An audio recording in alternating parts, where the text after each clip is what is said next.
क्या आपका आवाज नहीं आ रहा सर? माइक लगा लीजिए। अब आएगा।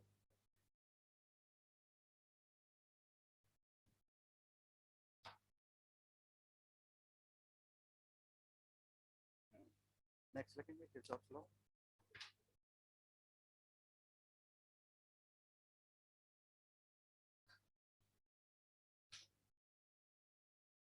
लिखना at a particular temperature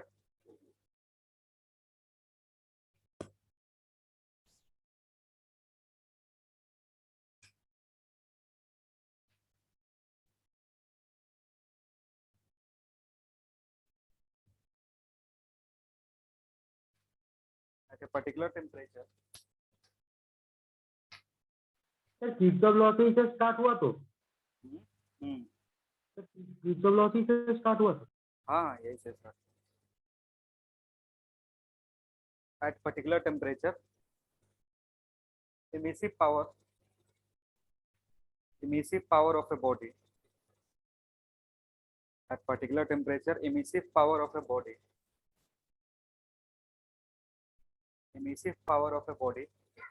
is directly proportional to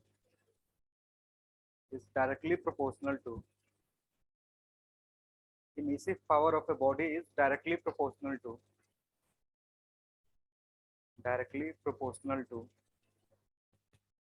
absorptive power is directly proportional to absorptive power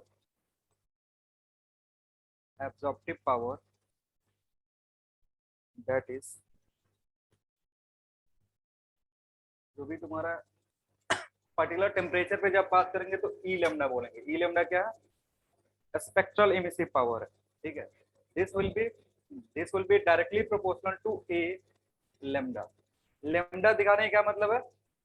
एक पर्टिकुलर वेवलेंथ के लिए बात करें, एक पर्टिकुलर ये जो टर्म है ये क्या रिप्रेजेंट करता है? Spectral emissive power. और ये क्या रिप्रेजेंट करेगा? Spectral absorptive power. ठीक है, क्योंकि ये जो भी चीजें हम किस पे बात करते हैं, एक वेवलेंथ के लिए बात करते हैं, तो इसको ऐसे भी लिख सकते हो ई लेमडा बाई ए लेमडा जो होगा it will be what? Constant. यानी किसी भी बॉडी के लिए ये जो रेशियो होता है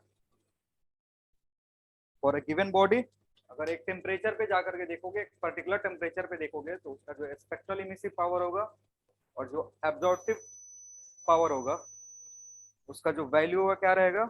कांस्टेंट रहेगा।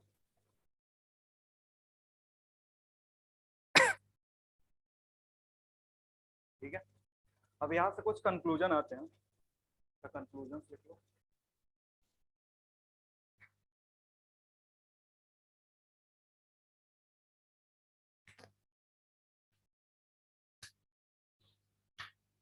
देखना, a good absorber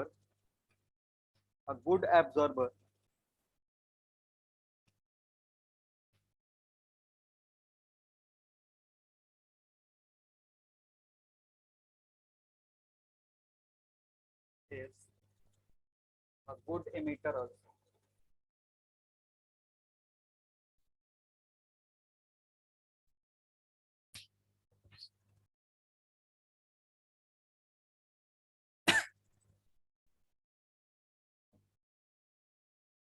जो जितना अच्छा एब्जॉर्ब करेगा एनर्जी, वो क्या करेगा? उस एनर्जी को इमिट भी करेगा। जैसे ये वाला जो टर्म है ये किससे रिलेटेड है?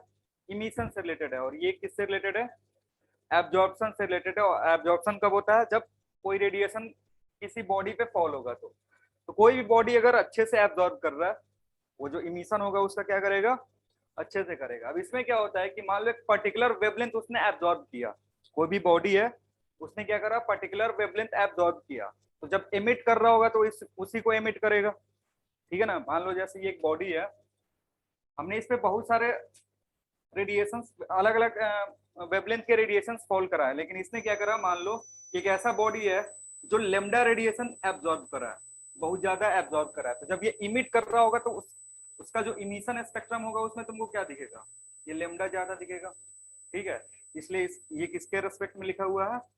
लेमडा के टर्म में लिखा हुआ है कि जो बॉडी जितना अच्छा एब्जॉर्बर होगा उतना ही अच्छा क्या होगा, इमीटर भी होगा, या रिवर्स भी बोल सकते हो, जो बॉडी जितना अच्छा इमिट कर रहा होगा उतना ही अच्छा क्या करेगा, एब्जॉर्ब भी करेगा। ठीक है, नेक्स्ट पॉइंट लिखेंगे इसी में। If a body if a body if a body is absorbing if a body is absorbing a particular a particular a particular wavelength at lower temperature, if a body is absorbing a particular wavelength at lower temperature, at lower temperature lower temperature पे body का काम क्या होता है, emission जो भी आएगा, जो नेट इमिशन होगा वो क्या होगा, एब्जॉर्ब करेगा। ये जो भी रेडिएशन होगा उस पर रेडिएशन फॉल हो रहा होगा, एब्जॉर्प्शन ज्यादा होगा। तो अभी पूरा का पूरा वेवलेंथ क्या कर रहा होगा, वो एब्जॉर्ब कर रहा होगा, और एक पर्टिकुलर वेवलेंथ को एब्जॉर्ब कर रहा है। तो जब टेम्परेचर उसका बढ़ जाएगा टाइम के साथ, तो क्या करेगा, जो इमिशन होगा वो इसका सबसे ज्यादा होगा। तो लिख लो इसमें, at lower temperature comma then at higher temperature then at higher temperature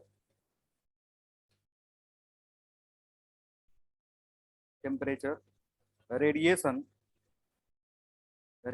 emitted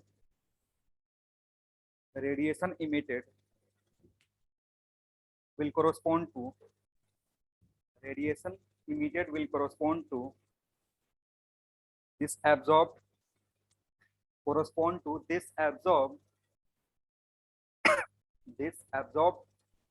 wavelength।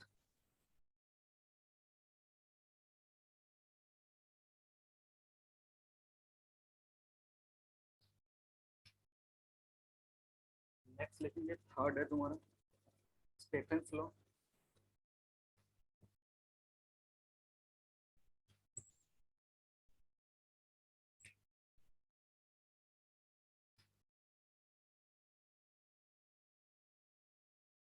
Stephen's law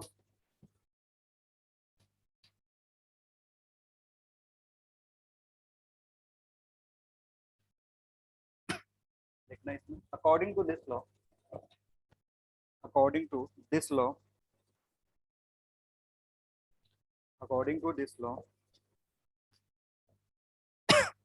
amount of energy radiated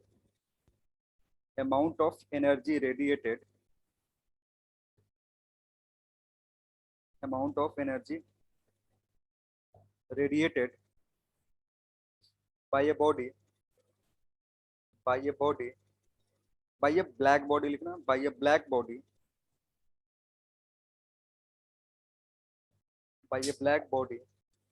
per unit area by a black body per unit area per unit second या per unit time लिख सकते हो, by a black body per unit area per unit time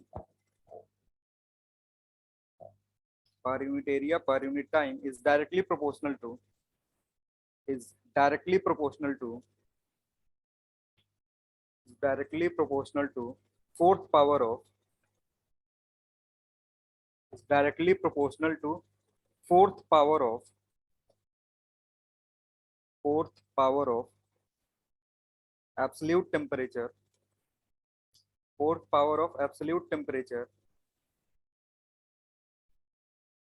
fourth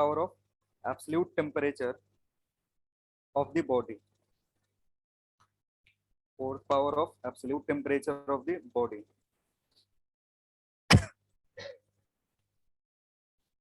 लिखना। if a black body para छोड़ करके, if a black body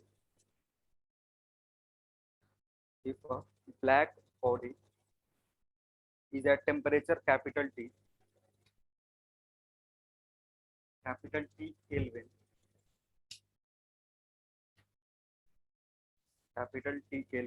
then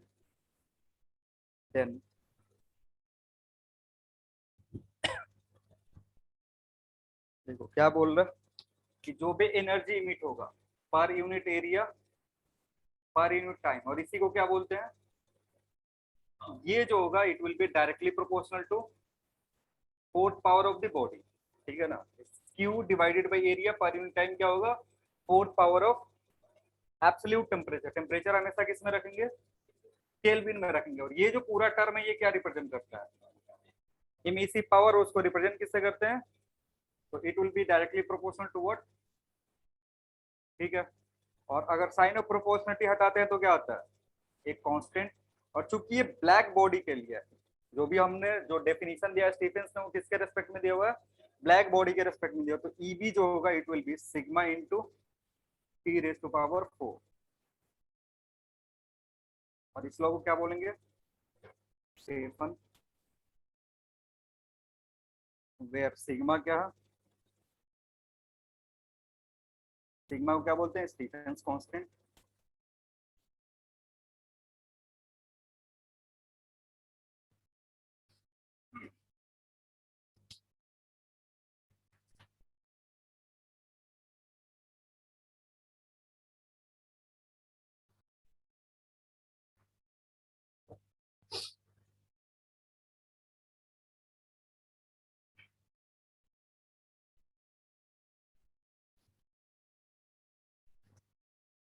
हो गया, इसको क्या बोलेंगे, स्टीफेंस कांस्टेंट।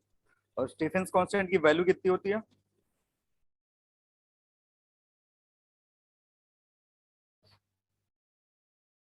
कितना होगा वैल्यू स्टीफेंस कांस्टेंट का, सिग्मा कितना होता है 5.67 इंटू 10⁻⁸ 8 या माइनस है, माइनस है, ठीक है। यूनिट क्या होगा इसका, हाँ जूल पर सेकंड को वाट लिख सकते हो, मीटर के टू द पावर 4।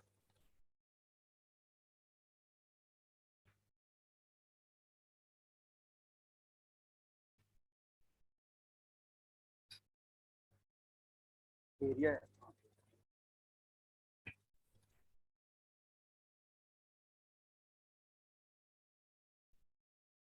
अगर तुम्हारे पास नॉन ब्लैक बॉडी है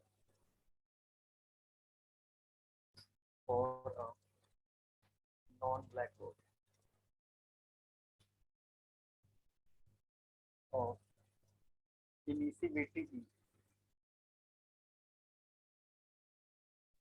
अगर तुम्हारे पास कोई नॉन ब्लैक बॉडी है जिसका इमिसिविटी कितना है, ई है, देन क्या लिख सकते हो, ई इज इक्वल टू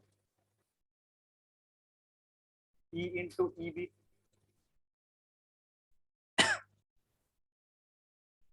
ये रिलेशन है, इमिसिविटी का जो फॉर्मूला होता है क्या होता है, small E equal to capital E divided by E B. और अभी हमने ई बी इधर कैलकुलेट करा, तो ये क्या हो जाएगा, ये हो जाएगा तुम्हारे पास sigma T raise to power 4। ये किसी बॉडी के लिए होगा,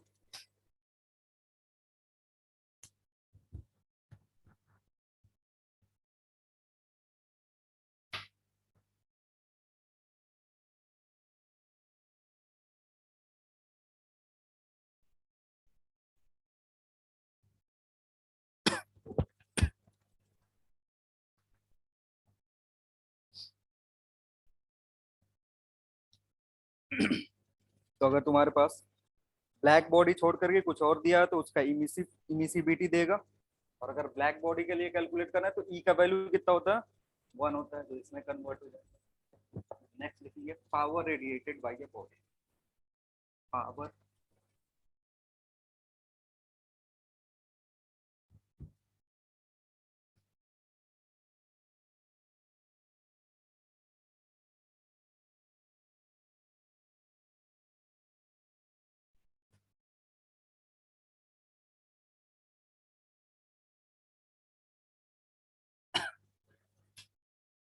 बॉडी का सरफेस एरिया अगर ए दिया हुआ, टेम्परेचर टी है,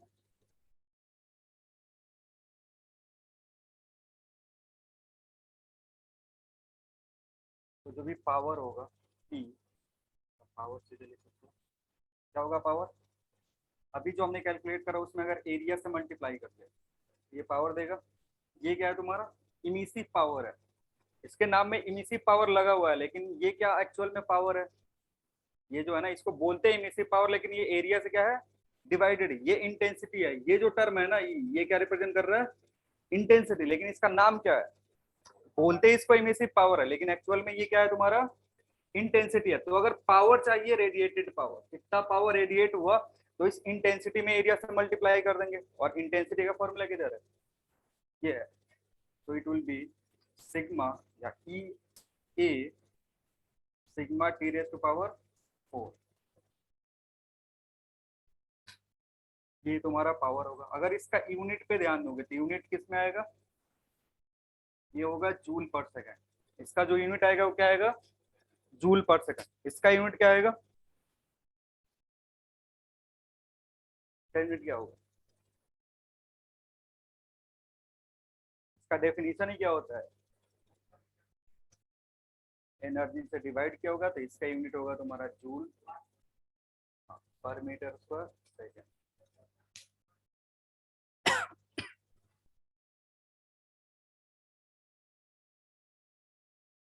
तो अगर क्वेश्चन में इमिसिव पावर पूछ रहा है तो क्या यूज करेंगे, ये फॉर्मूला। क्वेश्चन में पूछ रहा है इमिसिव पावर क्या होगा, तो ये यूज करेंगे।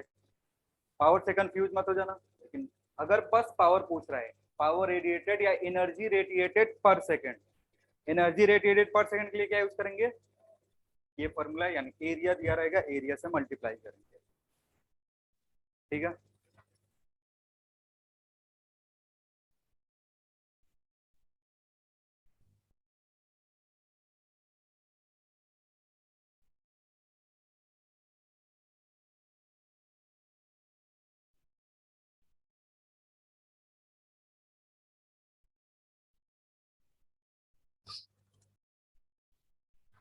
तो अगर टेम्परेचर को 2 टाइम से इंक्रीज करोगे तो एनर्जी रेडिएटेड कितना टाइम से इंक्रीज होगा, 16 टाइम से, क्योंकि पावर क्या है, 4 है। ठीक।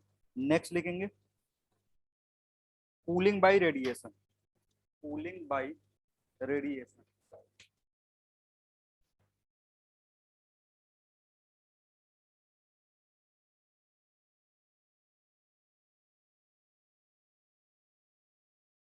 कूलिंग बाय रेडिएशन,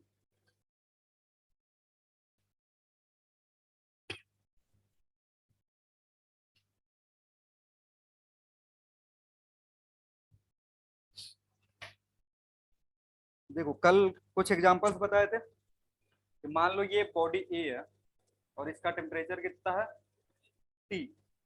जो सराउंडिंग में रखा हुआ और इस सराउंडिंग को बी से रिप्रेजेंट कर रहे हैं और इसका टेम्परेचर ले रहे हैं टी नॉट। ये कहाँ रखा हुआ है, एक ऐसे जगह पे रखा हुआ है कि आसपास का सराउंडिंग का टेम्परेचर कितना है, टी नॉट है, और इस बॉडी का टेम्परेचर कितना है, टी है। और टी अगर ग्रेटर देन टी नॉट होता है तो प्रीवोस्ट प्रीवोस्ट थ्योरी में क्या बोला, प्रीवोस्ट हीट एक्सचेंज थ्योरी ने क्या बोला था कि ये जो बॉडी है ये इमिट ज्यादा कर रहा होगा, एब्जॉर्ब कम कर रहा होगा। तो अगर हीट एक्सचेंज होगा, अगर ये कंडीशन है, तो ये टाइम के साथ बॉडी टाइम के साथ क्या होगा, कूल होगा, क्योंकि इमिशन ज्यादा हो रहा है, एब्जॉर्प्शन का कम हो रहा है, तो ये क्या होगा, कूल होगा। इसलिए तुमने हेडिंग क्या लिखा हुआ है, कूलिंग बाय रेडिएशन। अब अगर इस बॉडी के लिए देखोगे, फॉर बॉडी ए,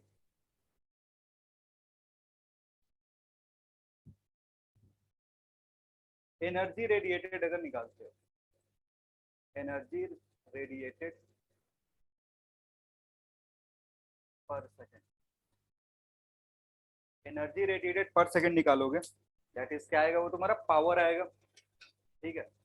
तो इट विल बी, इसको एच से रिप्रेजेंट कर सकते हो।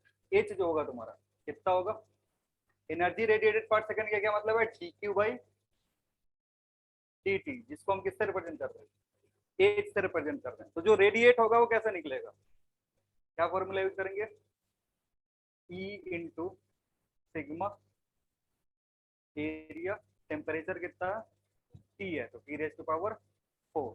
ये एनर्जी जो होगा ये रेडिएट होगा। एक क्या है तुम्हारा, surface area sigma, Stefan constant E, उस बॉडी का इमिसिविटी। अगर एनर्जी एब्जॉर्ब निकालोगे तो H1 लिख दो, एनर्जी एब्जॉर्ब पर सेकेंड। ये भी क्या है तुम्हारा dq बाई dt है, इसको किससे रिप्रेजेंट कर रहा है, h2 से रिप्रेजेंट कर रहा है। तो h2 जो होगा तुम्हारे कितना होगा, h2। अब जो भी एनर्जी एब्जॉर्ब करेगा वो कहाँ से आएगा, B से आएगा।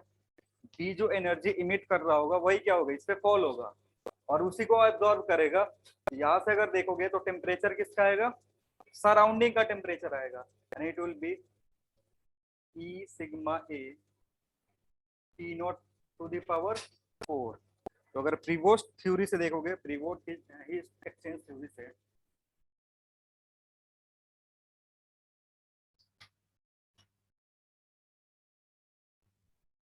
therefore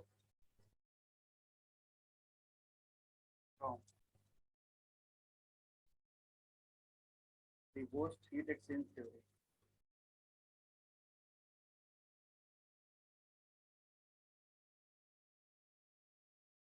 heat supplied by the body, that energy supplied by the body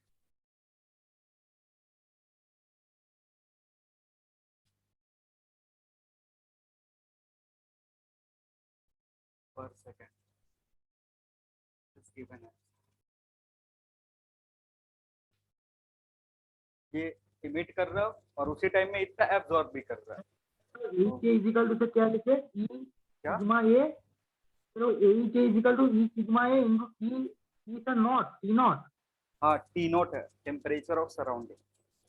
तो हीट एक्सचेंज अगर यहाँ पे देखोगे इट विल बी कितना, H1 माइनस H2। सो H1 की जो वैल्यू होगी कितनी होगी, E कॉमन कर लो, एरिया कॉमन कर लो, सिग्मा कॉमन कर लो, तो यहाँ बचेगा T4 माइनस T0।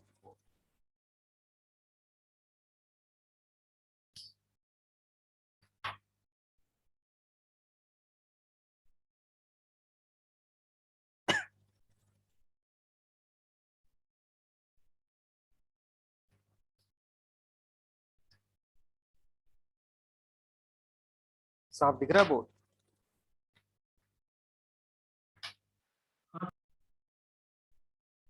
ठीक है।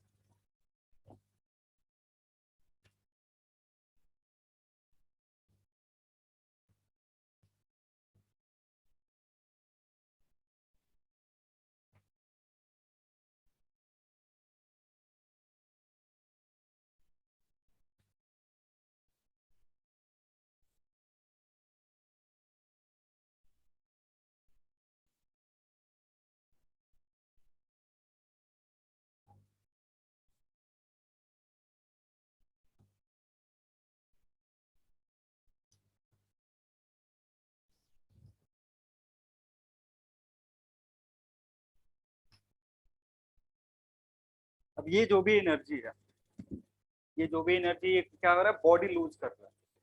तो अगेन कैलोरीमेट्री में हमने देखा था, अगर बॉडी का मास m है, उसका स्पेसिफिक हीट कांस्टेंट s है, तो किसी पर्टिकुलर टेम्परेचर पे देखोगे तो एनर्जी क्या करेगा, जो लूज कर रहा होगा, एनर्जी जो लूज करेगा उसको हम क्या लिख सकते हैं, लिखना if mass of the body,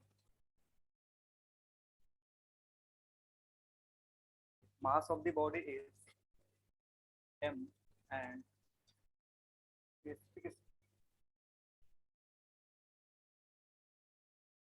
heat is, specific heat को क्या लिख सकते हो, s। स्पेसिफिक हीट अगर s है,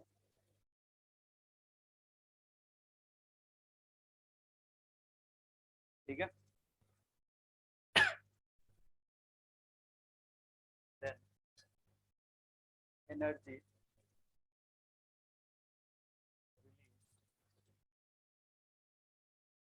energy released by the body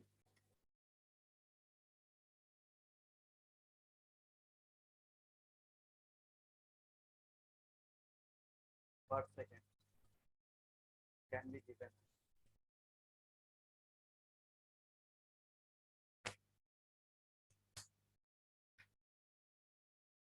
अब देखो हमने क्या पढ़ा था पिछले वाले केस में, जब कोई बॉडी है, ठीक है, ये एनर्जी इमिट कर रहा है Q, इसका डायरेक्ट फॉर्मूला क्या था, एम एस डेल्टा टी। ये फॉर्मूला यूज करके निकालते थे कि ये बॉडी जो है क्या कर रहा है, कितना हीट इमिट कर रहा है, टोटल हीट इमिट, जब टेम्परेचर का चेंज कितना हुआ, डेल्टा टी का हुआ। लेकिन यहाँ पे हमें निकालना क्या है, energy release by the body पर सेकेंड। यहाँ रेट निकालना है यार, यहाँ तुम्हें टोटल हीट नहीं चाहिए, क्या चाहिए, रेट चाहिए। यानी तुम्हें चाहिए D Q by D T, और D Q by D T करोगे तो ये तो सेम है, यानी ये क्या हो जाएगा, में चेंज हो जाएगा।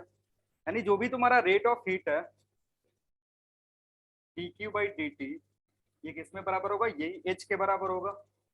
और this H can be written as M S D T by, हमारी बात समझ में क्या कर रहे हैं, पहले जो भी कैलोरीमेट्री में पढ़े थे, कैलोरीमेट्री में क्या बोला था, क्यू क्या होता है, एम एस डेल्टा टी के बराबर होता है। लेकिन हमें क्यू नहीं चाहिए, हमें क्या चाहिए, क्यू बाई टी चाहिए, मतलब रेट ऑफ हीट फ्लो चाहिए, कितना रेट। क्योंकि ये जो फॉर्मूला है ना, ये जो फॉर्मूला हमने यूज करा है, इसमें सब जगह देखो क्या कि energy supplied by the body पर सेकेंड। लेकिन इस फॉर्मूला से क्या मिलता है, टोटल हीट कितना निकल रहा है। तो इसको क्या करना पड़ेगा, टाइम से डिवाइड करोगे, टाइम से डिवाइड करोगे तो ये टर्म क्या होगा, इसका रेट निकालना पड़ेगा, जिस रेट से टेम्परेचर फॉल हो रहा है। तो ये तुम्हारा इक्वेशन नंबर, ये कर लो इक्वेशन नंबर 1, और ये कर लो तुम्हारा इक्वेशन नंबर 2।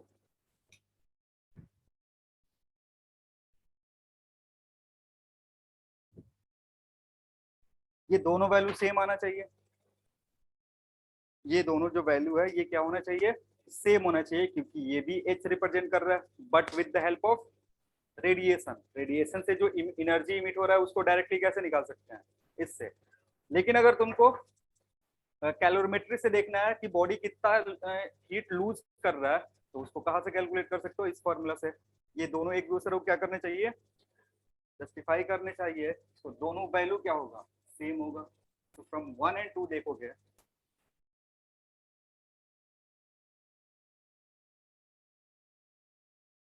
1 एंड 2 क्या लिख सकते हो, 1 एंड 2 से लिख सकते हैं M S T T by T बराबर होगा E A sigma T four minus, ये होगा। अब यहाँ से D T by D T, ये जो फॉर्मूला। एक चीज और थोड़ा ध्यान देंगे, टेम्परेचर जो हो रहा है फॉल हो रहा है, टेम्परेचर तुम्हारा क्या हो रहा है, फॉल हो रहा है। तो ये जो टर्म आएगा वो किस में आएगा, नेगेटिव में आएगा, इसको पुट कर लेना वहां पे, ठीक है। टेम्परेचर कूलिंग हो रहा है, और कूलिंग के केस में क्या होता है, initial temperature is more than final temperature, और dt का मतलब होता है फाइनल माइनस इनिशियल। तो ये टर्म क्या आएगा, नेगेटिव में, इसलिए यहाँ पे माइनस पुट करेंगे। तो माइनस dt बाई टी बराबर किसके होगा, E A sigma M S T four minus, ये रिजल्ट।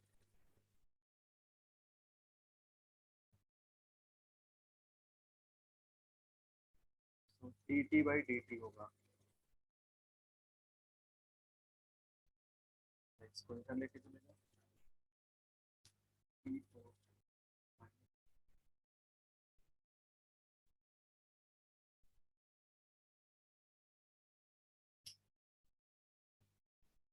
और ये क्या दे रहा है, रेट ऑफ कूलिंग।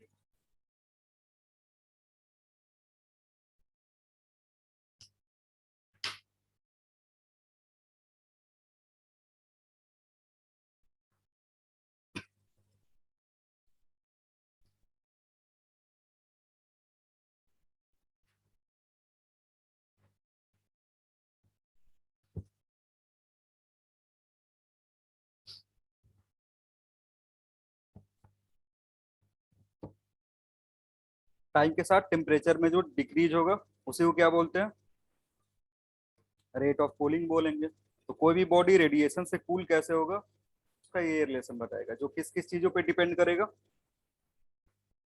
जहाँ के क्या है तुम्हारा, ये जो के है ये क्या है, ये देख सकते हो, के इज ए कांस्टेंट जिसकी वैल्यू कितनी होगी,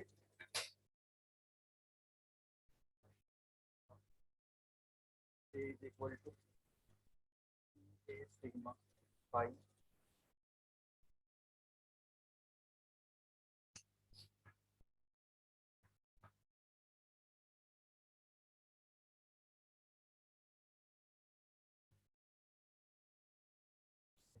से नोट में लिख लो, rate of cooling depends on, rate of cooling depends on mass of the body. Number 1 में लिखेंगे rate of cooling depends on number 1 mass of the body, depends on mass of the body. कैसा relation दिखेगा, mass से direct या inverse, inverse relation तो लिख लो, inversely proportional to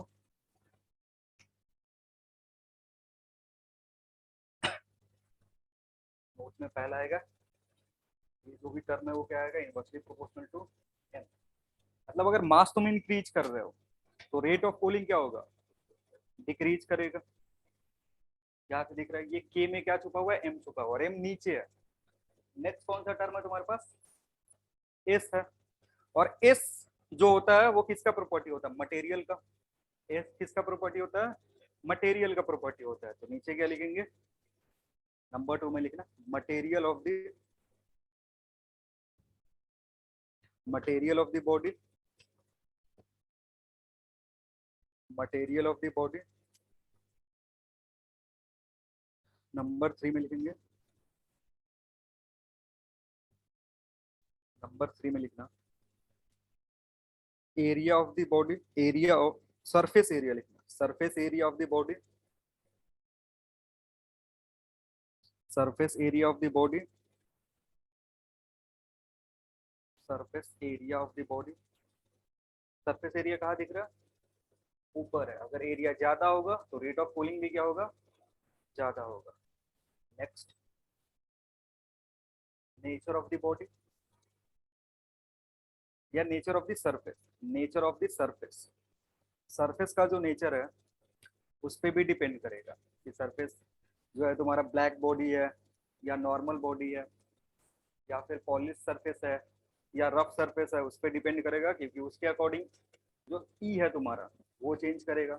और अगर ई चेंज कर रहा है तो अगेन रेट ऑफ कूलिंग क्या होगा, चेंज होगा। ब्लैक बॉडी के लिए जो रेट ऑफ कूलिंग है या फिर जो नॉर्मल बॉडी के लिए रेट ऑफ कूलिंग है वो क्या होगा, अलग अलग होगा। नेक्स्ट लिखेंगे temperature of the body. Next point है temperature of the body, temperature of the body. Last temperature of the surrounding.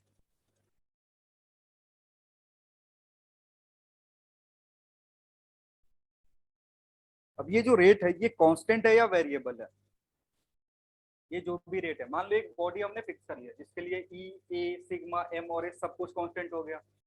तो अगर ये कांस्टेंट हो गया तो क्या रेट ऑफ कूलिंग कांस्टेंट होगा, रेट ऑफ टेम्परेचर चेंज होगा। तुम सब कुछ कांस्टेंट कर दो, इसको कांस्टेंट कर दो, सराउंडिंग को भी कांस्टेंट कर दोगे, लेकिन ये जो टेम्परेचर है ये क्या होगा, ये तो चेंज होगा ना। तो जो भी तुम्हारा रेट, अब ध्यान से देख लो, ये टेम्परेचर डिक्रीज होगा, टेम्परेचर ये क्या हो रहा है, डिक्रीज हो रहा है। तो रेट ऑफ कूलिंग टेम्परेचर के साथ क्या होगा, घटेगा। ठीक है, मतलब ये टेम्परेचर मान लो कंपैरिजन करना है 100 डिग्री सेल्सियस पे और 50 डिग्री सेल्सियस पे, कि बॉडी पहले 100 डिग्री सेल्सियस पे था, अभी कितना पे है, 50 डिग्री सेल्सियस पे है। तो रेट ऑफ, और सराउंडिंग है तुम्हारा 30 डिग्री सेल्सियस पे। तो तुमसे अगर पूछेगा कि रेट ऑफ कूलिंग कब ज्यादा होगा इन दोनों टेम्परेचर में, कब बोलोगे, 100 डिग्री सेल्सियस पे, क्योंकि अगर ये 100 यहाँ पुट करोगे तो उससे कोरस्पॉन्डिंग जो कूलिंग आएगा, कूलिंग रेट आएगा, या 50 पुट करोगे तो उसके कोरस्पॉन्डिंग जो रेट ऑफ कूलिंग आएगा वो वैल्यू दोनों में क्या होगा, अलग अलग होगा। और ये वैल्यू ज्यादा होगा, ये वाला क्या होगा, मतलब बॉडी का टेम्परेचर फॉल होगा, रेट ऑफ कूलिंग क्या होगा, घटेगा।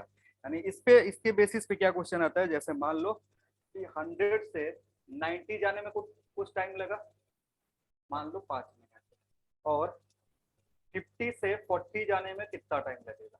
तो यहाँ भी जो टेम्परेचर है वो कितना है, जो डेल्टा टी है, delta T is what, delta T 10 है। यहाँ भी डेल्टा टी क्या है तुम्हारा, डेल्टा टी यहाँ भी 10 है। यहाँ जो डेल्टा टाइम में जो चेंज है वो 5 मिनट का है, और यहाँ पे जो डेल्टा टी होगा it will be greater than 5 minute.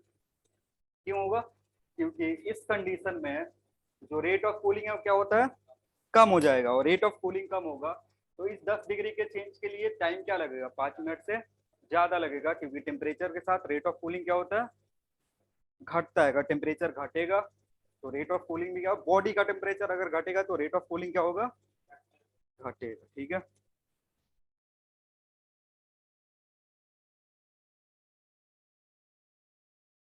इसमें भी एक अजम्पशन आया कि अगर सराउंडिंग का जो टेम्परेचर है, मतलब जो चेंज है, जैसे ये टेम्परेचर टी और सराउंडिंग का टेम्परेचर टी नॉट है, अगर इन दोनों का डिफरेंस बहुत कम है, इन दोनों का डिफरेंस जैसे ये T is T naught plus delta T, ऐसा कुछ है। ठीक है, कि चेंज जो है इन दोनों में डिफरेंस क्या है, बहुत ज्यादा कम है, तो उसके कोरोस्पॉन्डिंग जो भी हम क्या करते हैं, थोड़ा सा उसमें बाइनोमियल एक्सपेंशन लगाते हैं और बाइनोमियल एक्सपेंशन लगा करके चेंज करते हैं। ठीक है, तो हमें जो भी रिलेशन मिलता है ना रेट ऑफ कूलिंग का, वो कुछ इस तरीके कहा जाता है कि डी टी बाई टी जो होगा, it will be directly proportional to T minus T. अभी देखो पावर आ रहा था, अभी जस्ट देख रहे थे तो क्या आ रहा था, पावर आता, पावर यहाँ पे 4, लेकिन अगर ऐसा कंडीशन है जिसमें डेल्टा टी क्या हो तुम्हारा, बहुत ही छोटा हो, डेल्टा टी अगर छोटा होता है यानी temperature difference between this body and the surrounding क्या हो, कम हो, तो उस केस में जो रेट ऑफ कूलिंग है ना, that will be directly proportional to difference in the temperature, body का और सराउंडिंग के बीच में जो टेम्परेचर डिफरेंस होगा उसी के डायरेक्टली प्रोपोर्शनल होगा। नेगेटिव साइन क्या रिप्रेजेंट कर रहा है, कूलिंग रिप्रेजेंट कर रहा है, इसको बोलते हैं Newton law of cooling.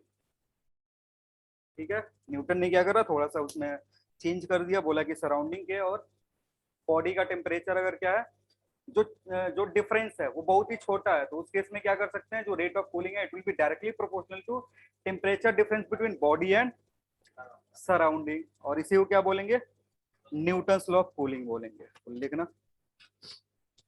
Next heading है तुम्हारा Newton law of cooling, Newton law of cooling लिखना, न्यूटन लॉ ऑफ कूलिंग में लिखना, according to Newton, according to Newton, according to Newton, the rate of cooling, the rate of cooling,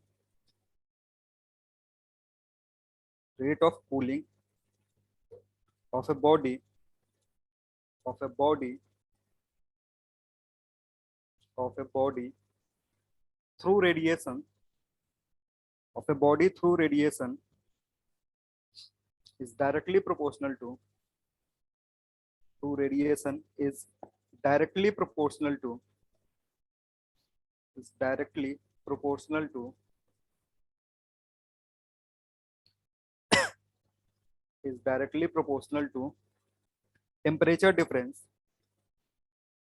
is directly proportional to temperature difference between, temperature difference between body and surrounding, and surrounding, given that, given that this difference, given that this difference is very small, given that this difference is very small.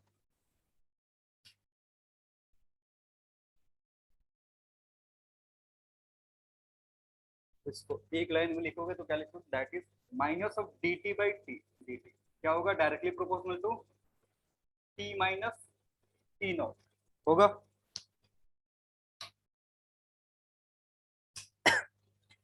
और अगर इस sign of proportionality को हटाते हैं तो D T by D T कितने के बराबर हो जाएगा, माइनस ऑफ के डैश, या माइनस को इधर ही रखो,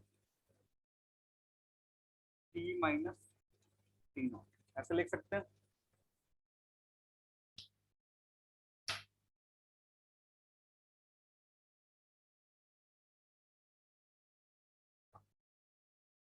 अब यहाँ पे जो के है, ये तुम्हारा इक्वेशन है, ये इंपॉर्टेंट इक्वेशन है, इसको आगे फिर डेराइव करेंगे।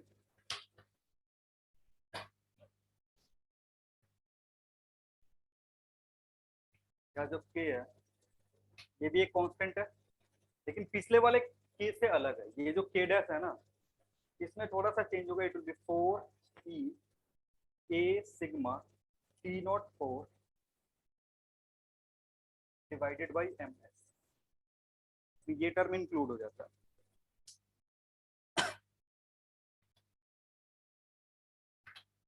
टी नॉट क्यूब लिख देना उसको, 4 नहीं होगा, टी नॉट क्यूब है।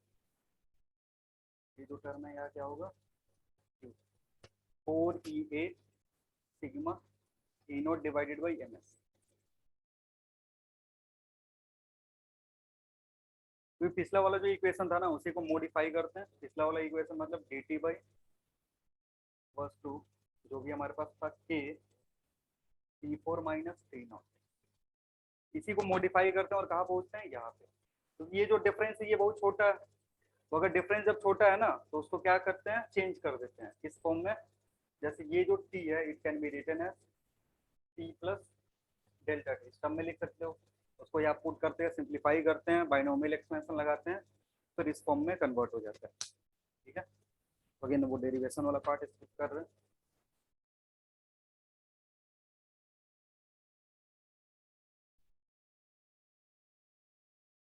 अब ये जो भी न्यूटन लॉ है ना ये वाला, यहाँ से बहुत सारे क्वेश्चन आते हैं।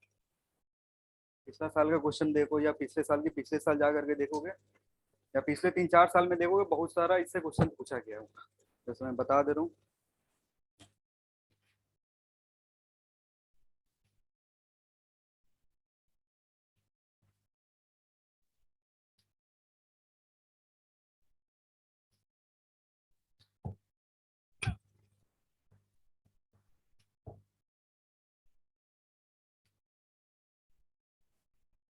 हम्म, 2016 में पूछा था, अगेन 2015 में भी पूछा था,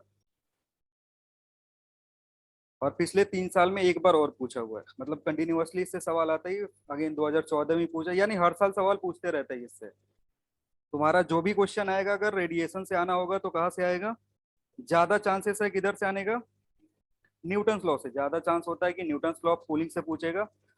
और अगेन आसान ही सवाल पूछता है, ऐसा नहीं है कि टफ पूछ देगा। अब देखो यहाँ से क्या है ना, दो तरीके का होता है। अगर इसको डिड्यूस करोगे तो एक फॉर्मूला आएगा, अगर तुमको टेम्परेचर का रिलेशन चाहिए। मान लो तुम चाहते हो कि हमने स्टार्ट करा, एक बॉडी था जो टेम्परेचर टी समथिंग पे था, लेकिन ये कब, जब हमने ऑब्जर्वेशन स्टार्ट करा तो इसका टेम्परेचर कितना था, टी था, और सराउंडिंग का टेम्परेचर कितना था, टी नॉट था। अब इसमें पूछता क्या है कि मान लो कुछ देर बाद तुमने देखा टी इक्वल्स टू 10 मिनट बाद देखा, अगर 10 मिनट बाद देख रहे हो तो इसका टेम्परेचर क्या होगा, कुछ होगा। उसी का तुमसे क्या पूछता है, वैल्यू पूछता है। तो या तो इस तरीके का सवाल आएगा, या फिर दूसरे तरीके का पूछ सकता है कि मान लो अभी इसका टेम्परेचर था कितना, 100 डिग्री सेल्सियस, कुछ देर बाद कितना चला गया, 50 डिग्री चला गया, तो फिर टाइम बताओ इसमें कितना लगेगा। सारी बात समझ में। तो अगेन वो कहाँ से पता चलेगा, इधर से। और इधर से सॉल्व करने के लिए तुमको क्या करना पड़ेगा, इंटीग्रेशन करना पड़ेगा। अब जरूरी नहीं है कि हर बार इंटीग्रेशन ही करेंगे, इंटीग्रेशन वाला इंपॉर्टेंट है, लेकिन जरूरी नहीं है कि हर बार वही करेंगे। इसको क्या करते हैं, बिना इंटीग्रेशन के मदद से भी कर सकते हो। अगर इंटीग्रेशन के मदद से नहीं करना है, विदाउट इंटीग्रेशन करना है, तो विदाउट इंटीग्रेशन में ये जो टर्म है इसको एक बार ध्यान से देखो, ये है क्या तुम्हारा, डेल्टा टेम्परेचर में चेंज है। तो इस टेम्परेचर में चेंज को क्या लिख सकते हैं, T1 या T2 माइनस T1 लिख सकते हो। ये किस में चेंज है, ये टाइम में चेंज है, तो it can be written as T2 minus, ये बराबर किससे होगा, constant K dash, minus sign यहाँ लगाए दो। ये जो T है, अब देखो ये क्या, ये कौन सा टेम्परेचर हम रखे, T1 रखें या T2 रखें, ये कुछ नहीं होता, ये होता है टी एवरेज। क्या पुट करते हैं, ना तो T1 पुट करेंगे और ना ही T2 पुट करेंगे, क्या रख देंगे, एवरेज रख देंगे। एवरेज कहने क्या मतलब हुआ, this plus this divided by 2, minus क्या आ जाएगा, टी नॉट आएगा। और ये कब सॉल्व करते हैं, जब ऐसे सवाल दे दिया कि दो टेम्परेचर दे दिया, उन दोनों के बीच का टाइम गैप दे दिया, फिर एक थर्ड टेम्परेचर दे दिया और बोला उस टेम्परेचर में पहुंचने में कितना टाइम लगेगा, तब हम इसको क्या कर सकते हैं, इससे सॉल्व कर सकते हैं। टी एवरेज क्या है तुम्हारा, टी एवरेज है T1 plus T2 divided by, without integration है ये, बिना इंटीग्रेशन का, इसको बोलते हैं मतलब काम चलाऊ मेथड है। अगर आंसर इससे आ जा रहा है तो इसको यूज करते हैं।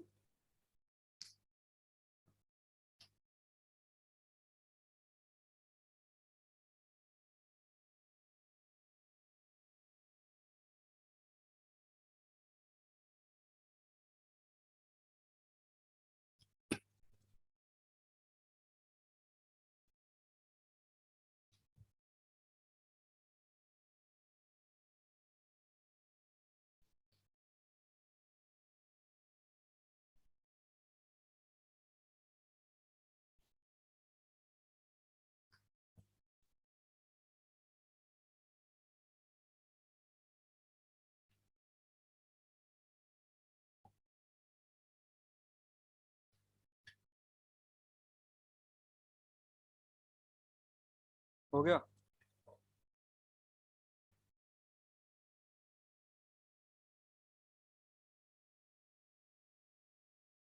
और अगर इंटीग्रेशन में जा करके देखोगे तो क्या करना पड़ेगा, ये वाला इंपॉर्टेंट है, इसको बॉक्स में लगा करके ट्रिपल स्टार लगा दें। नेक्स्ट, अगर एक्चुअल देखोगे इसका कि क्या रिलेशन आ रहा है टाइम और टेम्परेचर का, ठीक है, कि टेम्परेचर जो है वो टाइम पे कैसे वेरी कर रहा है, तो इसको क्या करना पड़ेगा, इंटीग्रेशन करना पड़ेगा। अगर रिलेशन चाहिए तुमको between T and small T, capital T क्या रिप्रेजेंट कर रहा है तुमको, और स्मॉल टी टाइम, यानी अगर तुमको रिलेशन चाहिए तो यही से आएगा, ठीक है। और अब तुम्हें क्या करना पड़ेगा, इंटीग्रेशन करना पड़ेगा। तो ये जो तुम्हारा इक्वेशन है, मान लो इक्वेशन एम, तो हम इक्वेशन एम क्या लिख सकते हो, D T by T minus T not, इसको क्या लिखेंगे, minus of K dash D T. Arrange करें हैं तो इधर ले गए हैं, क्योंकि टाइम टेम्परेचर वाले टर्म को क्या करना पड़ेगा, एक साथ करना पड़ेगा, और टाइम वाले को अलग। तो अगर इंटीग्रेट करोगे बोथ साइड,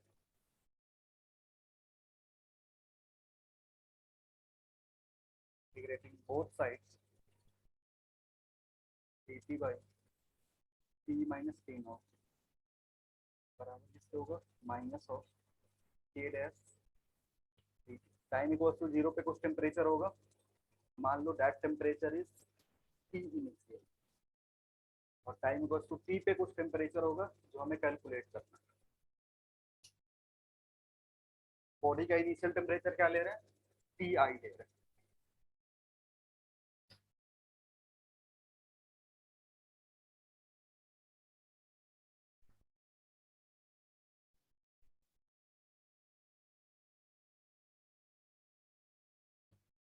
तो क्या होगा, इसका इंटीग्रेशन क्या होगा, T minus T not, limit कहाँ से कहाँ तक, इधर क्या बचेगा तुम्हारा, minus K dash T, zero से टी पुट करोगे टी बचेगा, अगर इधर पुट करते हो तो T minus T naught divided by T I minus T naught बराबर किससे होगा, माइनस, एक बार टी पुट करा और एक बार टी आई पुट करा, तो माइनस करते हैं, और जब माइनस करते हैं तो लॉग का प्रॉपर्टी यूज करके आ जाएगा, टी बाई टी में चेंज हो जाएगा। तो यहाँ से आएगा T minus T naught divided by T I minus T, तो T to the power minus K dash T.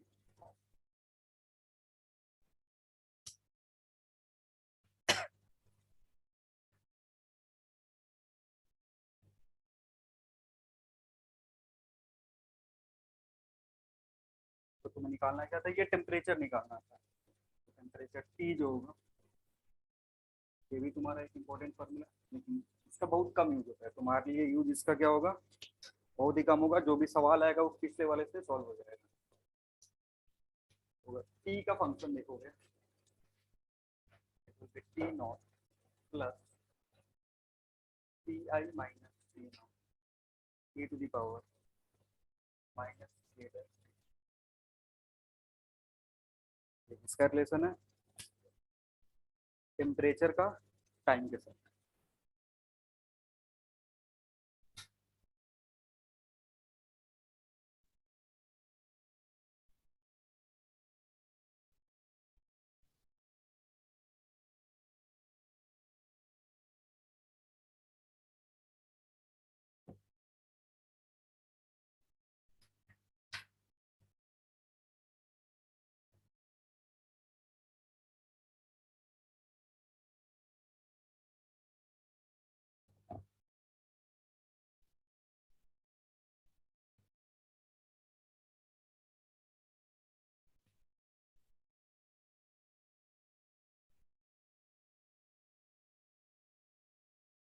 हो गया,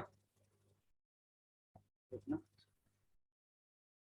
अब देखो, इससे कूलिंग कर्व ड्रॉ कर सकते हो, जो जो टर्म यूज करें पहले उसका मतलब लिख लो कि टी क्या है तुम्हारा, टी नोट के बारे में पता है क्या है, टी नोट है सराउंडिंग टेम्परेचर,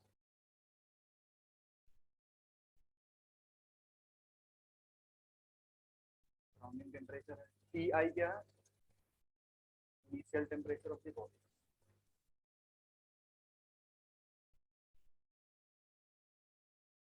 ये तो के डैश तो कांस्टेंट है, उसका मतलब बता चुके हैं। अब यहाँ से आता है कूलिंग कर्व, अगर कूलिंग कर्व ड्रॉ करना है तो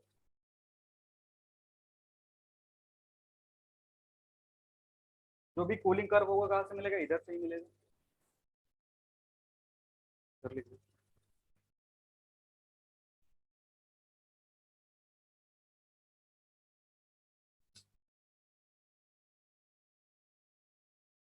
टेम्परेचर और इधर, अगर टाइम 0 था उस टाइम पे टेम्परेचर कितना था, टेम्परेचर कितना था, टी आई था, क्या इधर का ही होगा, टी आई। और जो सराउंडिंग का टेम्परेचर है इससे कहीं कम है, दैट इज टीओ। 0 तो नहीं है ना, कुछ टेम्परेचर है टी आई, ये इनिशियल टेम्परेचर जो टीओ से ज्यादा है। अब जो भी तुम्हारा ग्राफ होगा ना इसी के बीच में होगा, इन दोनों के बीच में होगा। अगर तुम 0 पुट करते हो, टी की वैल्यू 0 पुट करोगे तो टी कितने के बराबर आएगा, टी आई के बराबर आएगा। तो ग्राफ यहाँ से शुरू होगा। अब टी नोट पहुंचने में उसको कितना टाइम लगेगा, अनडिफाइंड टाइम।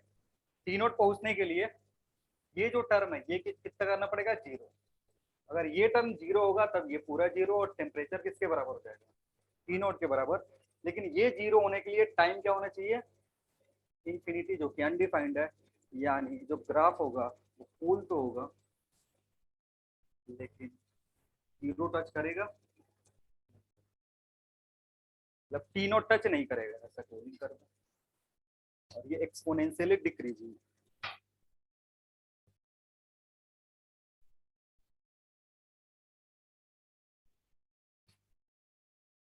और ग्राफ का स्लोप देखोगे, that slope will give rate of cooling.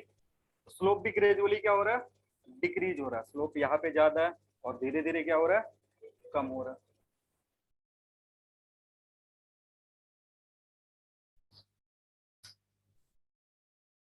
और स्लोप नेगेटिव भी है, नेगेटिव है तो क्या बता, टेम्परेचर क्या हो रहा है, रिड्यूस हो रहा है। वो तो ग्राफ में सीधे तुमको देखी जाएगा कि टाइम के साथ टेम्परेचर क्या हो रहा है, रिड्यूस हो रहा है। इसको क्या बोलते हैं, कूलिंग कर्व।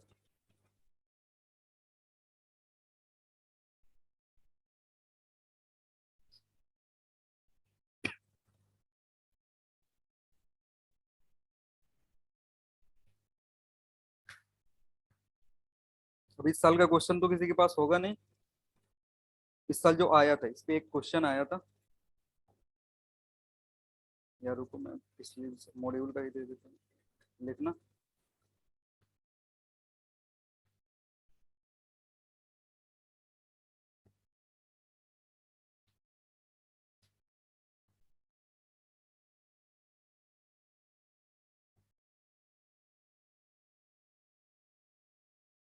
लिखना, a body cools from temperature, a body cools from a temperature, a body cools from a temperature, a body cools from a temperature 3T, 3T, a body cools from a temperature 3T to 2T to 2T in 10 minutes, in 10 minutes. Find the temperature of the body, find the temperature of the body, find the temperature of the body in next 10 minutes, in next 10 minutes if surrounding temperature, if surrounding temperature is, if surrounding temperature is T, if surrounding temperature is T,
T/2 सबका आ रहा है, देखो बाकी लोग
कितना, सबका अलग अलग आ रहा है क्या?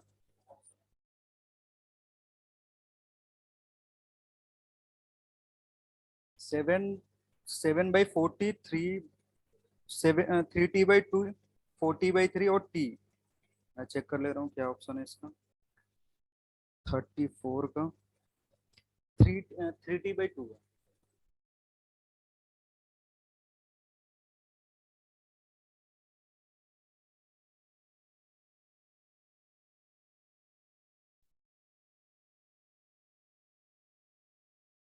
कौन से मेथड से कर रहे हैं, एवरेज या फॉर्मूला से?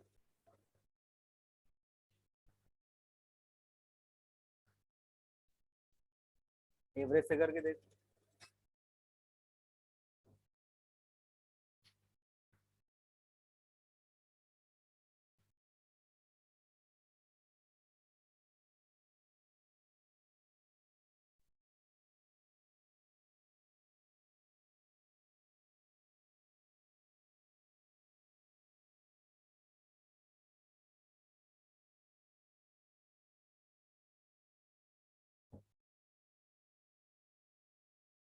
कैसे कर रहे हो 70 को? इससे नहीं हो रहा।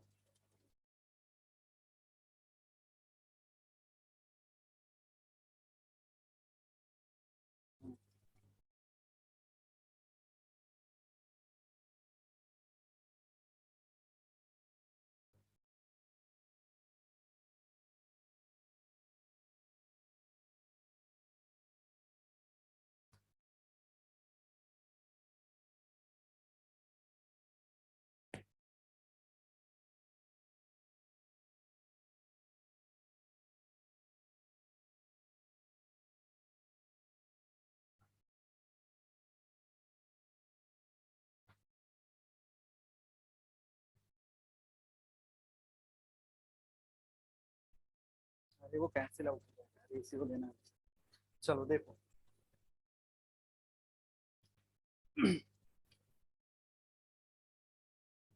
पहले अगर एवरेज वाला फॉर्मूला से देखते हैं, एवरेज वाला फॉर्मूला क्या है, T2 - T1 डिवाइडेड बाई बराबर किसके, minus K dash T average minus T0, यही होता है।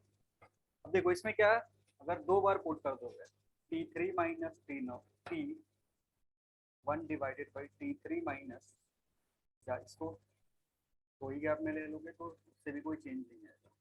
T3 - T2 बराबर किसके होगा, minus of K dash T average minus T0। इसका रेशियो लोगे तो क्या क्या, ये माइनस K वाला जो टर्म ये कैंसिल आउट हो जाएगा। अब यहाँ से तुमको क्या दिखेगा, इसकी जगह क्या रखोगे? हाँ कितना आएगा डायरेक्ट बताओ, T/, ये नीचे क्या आएगा, अरे भाई 10 में ही रखो ना, 10 कैंसिल आउट हो जाएगा। बराबर किसके होगा, कि एवरेज कितना आया 2.5T minus T, directly simplify करते तो K डैश इंटू ये क्या हो जाता है 1.5।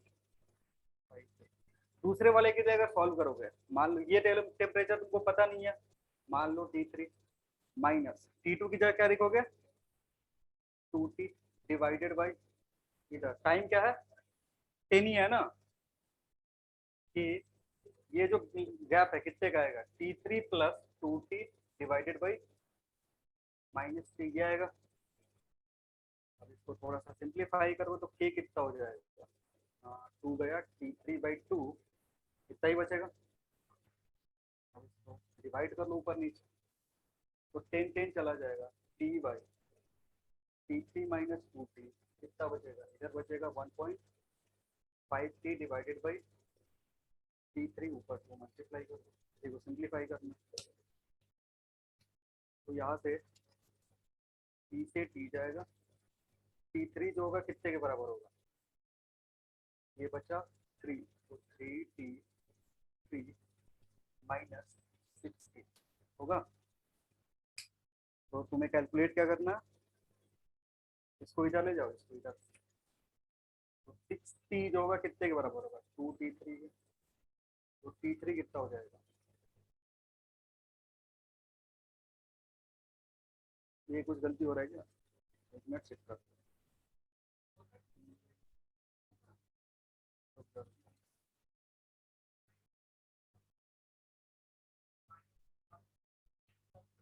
किधर किधर का एक बार फिर से बोलो, सेकंड, ये सेकंड लाइन, इसमें क्या करना है, तो हाँ उल्टा कर 3 माइनस 2 ये उल्टा, एक मिनट रुक जा, 2T उल्टा कहा ठीक है वो, अरे यार वो माइनस कैंसिल आउट हो जाएगा रेशियो लोगे तो माइनस से भी परेशान होगा। इधर और कुछ मिस्टेक हुआ है चेक कर लो, अरे भाई तो माइनस पे ही चल लो, लगा दिया रेशियो ले कट गया,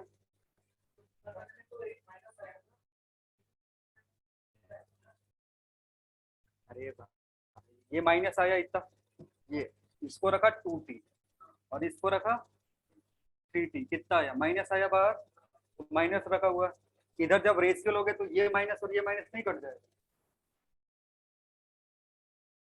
अरे भाई ये T3 है तुम्हारा, यहाँ पे माइनस है और ये पुट करा 2T पुट करा, हाँ तो जब रेशियो लोगे तो ये माइनस जो यहाँ आया और माइनस माइनस कट नहीं गया, कौन सा ऊपर ऊपर माइनस,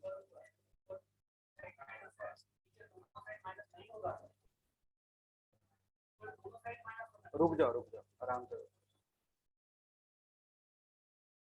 यहाँ अगर रखोगे T2T माइनस 3T ये बोल रहे हो, ऐसा रखेंगे तो ये माइनस माइनस कट गया तो इधर माइनस रहेगा, तो इधर कोई प्लस वाला हो जाएगा, इधर करोगे तो ये वाला टर्म जो है T3 माइनस होगा, तो जाकर के इधर ऐड होगा 4T/T/2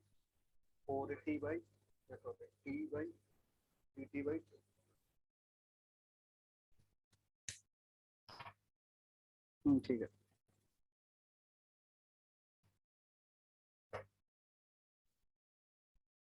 एक और लिखना,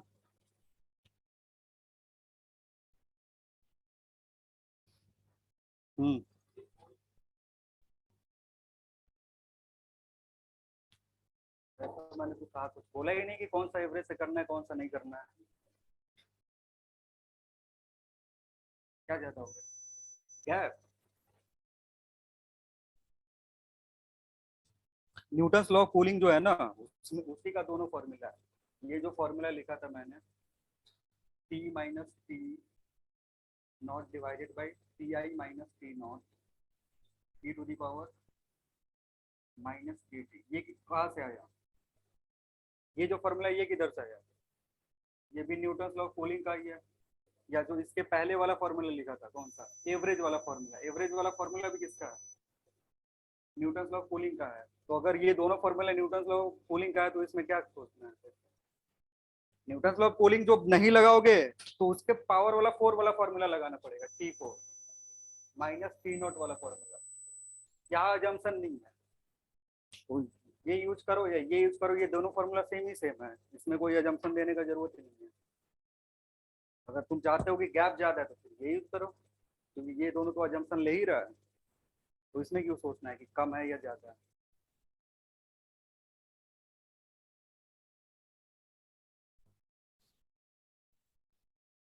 तो दोनों फॉर्मूला सेम ही है, बस एक में थोड़ा सा एवरेज टर्म से लिया गया हुआ है और दूसरे वाले में इंटीग्रेशन यूज कर रहा है। हाँ, एक और फॉर्मूला करना, के निकालने की जरूरत नहीं है, सवाल में पूछेगा कि तब निकालेंगे, नहीं तो नहीं करने की जरूरत।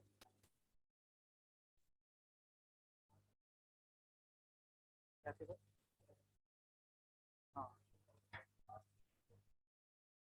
हाँ, वो वाला, उस वाले के लिए फिर तुम ये वाला जो फॉर्मूला है ना, तो ये T2 - T1 है डिवाइडेड बाई, ये जो रेंज है ना ये चेंज हो जाएगा। अगर तुम इसको 20 करते तो फिर T1 की जगह क्या रखना पड़ता, 3T रखना पड़ता, और तब इधर T3 रखते, तब वैसे भी होता वो सेम चीज, आंसर वही आता, उसमें चेंज नहीं होता। नेक्स्ट लिखो, certain quantity of water, certain quantity of water, certain quantity of water cools from,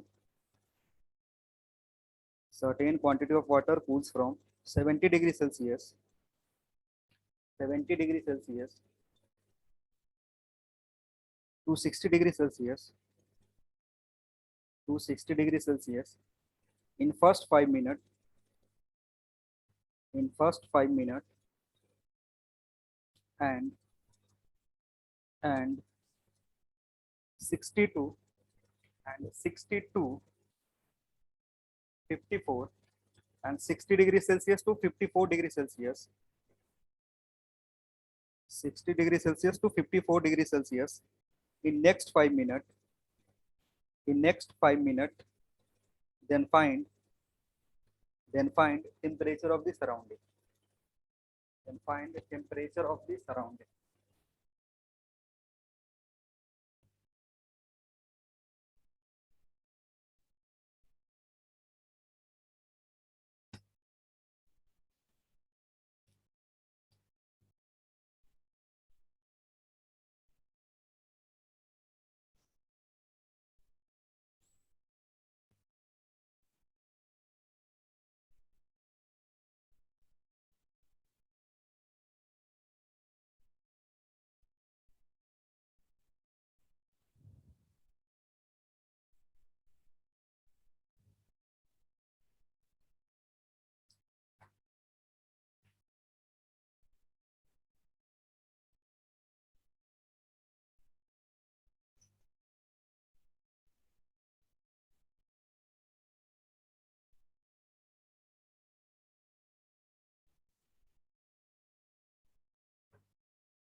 forty five आ रहा,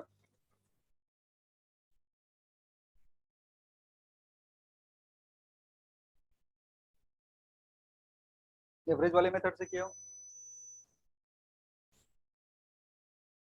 अगर नॉर्मल मेथड से कर रहे हो तो नहीं आ रहा है। नॉर्मल मेथड मतलब T minus T naught divided by Ti minus T naught equals to e to the power minus KT, इससे भी आना चाहिए क्योंकि दोनों फॉर्मूला सेम ही है। तो ये फॉर्मूला यूज करो, उसमें यूज करो, दोनों से आना चाहिए। कितना आ रहा, सबका 45 आ रहा है। तो पहले वाले केस में क्या कर रहा है, ये टेम्परेचर है, उसका रेंज बता दो इनिशियल वाले कंडीशन में। 72 60 जा रहा है ना, ये कैलकुलेट करना है। अब देखो, अगर इससे कैलकुलेशन करोगे ना तो एक रिलेशन मिलेगा तुमको, वैल्यू पुट करोगे 70 से, यानी 60 minus T naught divided by 70 minus T not कितने के बराबर होने चाहिए, ए टू दी पावर इसके बराबर। दूसरा अगर रिलेशन पुट करोगे, कौन सा, कहाँ से कहाँ तक बोल रहा है, हाँ, minus T naught divided by 70 minus T naught कितने के बराबर आ गया, e to the power -10। Time लग रहा है ना, तो टाइम दुगना हो जा रहा है, तो ये जो टर्म है इसको ऐसा लिख सकते हो, e टू दी पावर -5 के स्क्वायर, ऐसे लिख लोगे।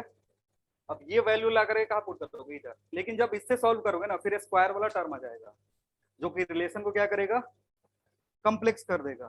तो दोनों मेथड से कर सकते हैं, लेकिन कौन से प्रॉब्लम के लिए कौन सा आसान होगा। जैसे पिछले वाला जो क्वेश्चन था ना, पिछले वाले क्वेश्चन को दोनों से करते सेम आंसर आता, और मेथड भी अप्रोक्सीमेटली दोनों का सेम ही था, स्टेप भी दोनों का सेम आता। लेकिन अगर सराउंडिंग का क्वेश्चन पूछना है, जैसे सराउंडिंग का टेम्परेचर इसमें पूछ रहा है, पुट करोगे तो तुम्हें क्या दिखेगा, ये वाला जो टर्म है स्क्वायर में आ जाएगा, और जब स्क्वायर में आएगा तो फिर तुम्हें क्या करना पड़ेगा, ज्यादा कैलकुलेशन करना पड़ेगा। और नहीं तो एक दूसरे टर्म से क्या कर सकते हो इसको, अगर यहाँ 60 करते तो इधर क्या हो जाता 5 के, और ये 1, और ये क्या हो जाता तुम्हारा 2 होता। अगर अब ये दोनों वैल्यू क्या होना चाहिए, सेम होना चाहिए, सेम करोगे उससे भी आ जाएगा। दोनों में से कोई सा भी मेथड यूज करो, बस जो प्रैक्टिस करोगे वो तुम्हें पता चल जाएगा कौन से क्वेश्चन के लिए कौन सा मेथड आसान है।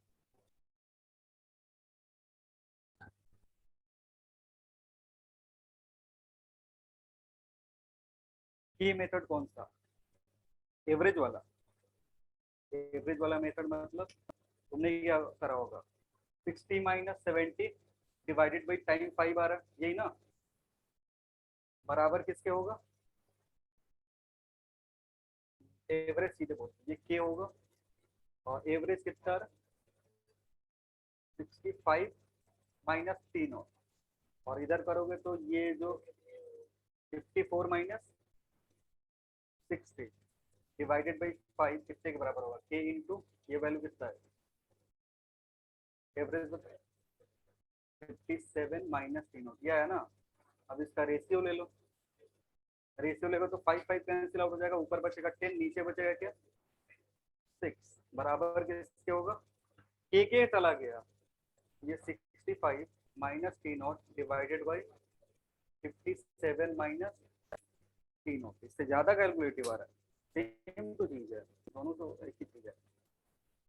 कितना आ रहा है टी नॉट 45, इससे सॉल्व करो या इससे सॉल्व करो, दोनों से क्या है सेम ही आए।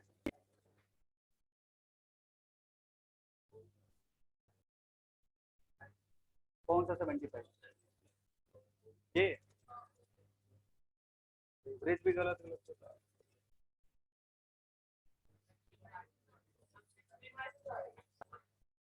अरे इसका एवरेज लेना है, 70 75 के एवरेज से 65 होगा।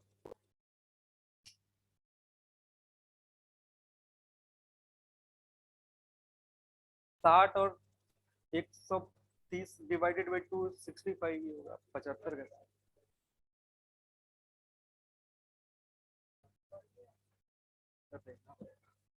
तुम्हारा 45 नहीं आया, इसीलिए पूछ रहा हूँ इतना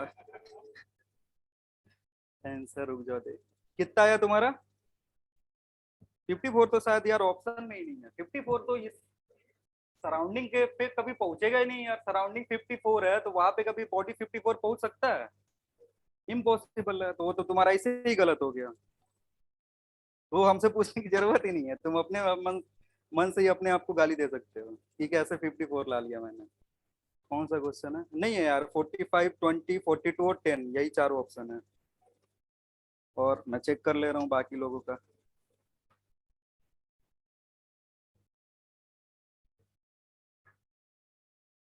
30 का है ना,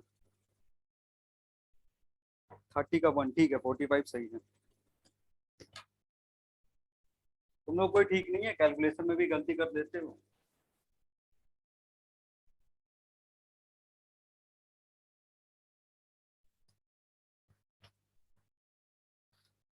तो इससे जो प्रीवियस ईयर प्रॉब्लम होगा वो भी जा करके सॉल्व कर लेना, प्रॉब्लम होता है इससे। नेक्स्ट लॉ लिखेंगे,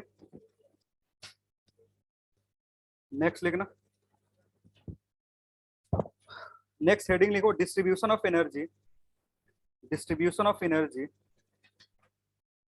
distribution of energy indexed in the spectrum of distribution of energy in the spectrum of the spectrum of in the spectrum of black body, in the spectrum of black body, bracket लिख सकते हो E lambda versus lambda graph।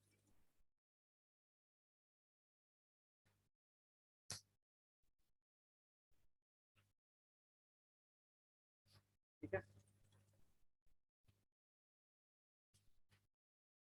किसी black body से एक particular temperature पे graph plot करा गया ई lambda versus lambda का, मतलब अगर लेमडा को वेरी कर रहे हो, लेमडा अगर चेंज हो रहा है तो उसके कोरस्पॉन्डिंग जो एनर्जी इमिट हो रहा है वो कितना है, या उसका ग्राफ कैसा आएगा, तो उसका जो ग्राफ आएगा कुछ इस तरीके का ग्राफ आएगा। और ये है टेम्परेचर 1 के लिए, जो हमने क्या करा यहाँ पे टेम्परेचर को फिक्स करके रखा हुआ है।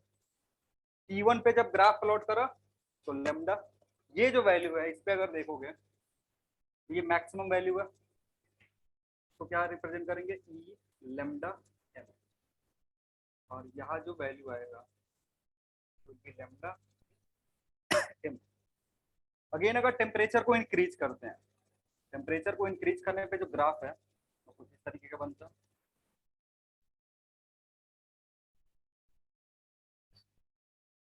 अभी जो मैक्सिमम वैल्यू क्या होगा, ये होगा, और लेमडा एम जो होगा इसको 1 रख सकते हो, ये 1 कर लो, ये लेमडा एम 2, और इसके कोरस्पॉन्डिंग कुछ मैक्सिमम एनर्जी है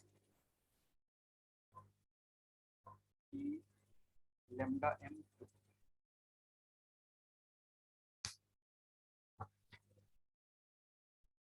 समझाएंगे क्या, ग्राफ प्लॉट कर दीजिए इससे, इसका इक्वेशन दे देंगे तो पागल हो जाओगे, इक्वेशन नहीं बता सकते इसका, आउट ऑफ सिलेबस है।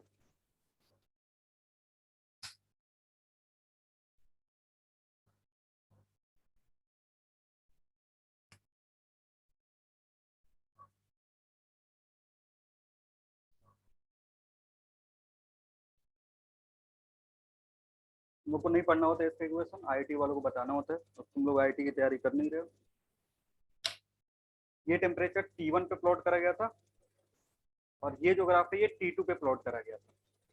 मतलब हमने क्या करा, समझ लो, एक बॉडी लिया, ठीक है, एक बॉडी लिया और क्या करा, उसका टेम्परेचर T1 रखा। जब T1 पे रखोगे तो ये क्या करेगा, एनर्जी इमिट करेगा, और वो जो एनर्जी इमिट करा ना उसका वेवलेंथ होगा कुछ ना कुछ।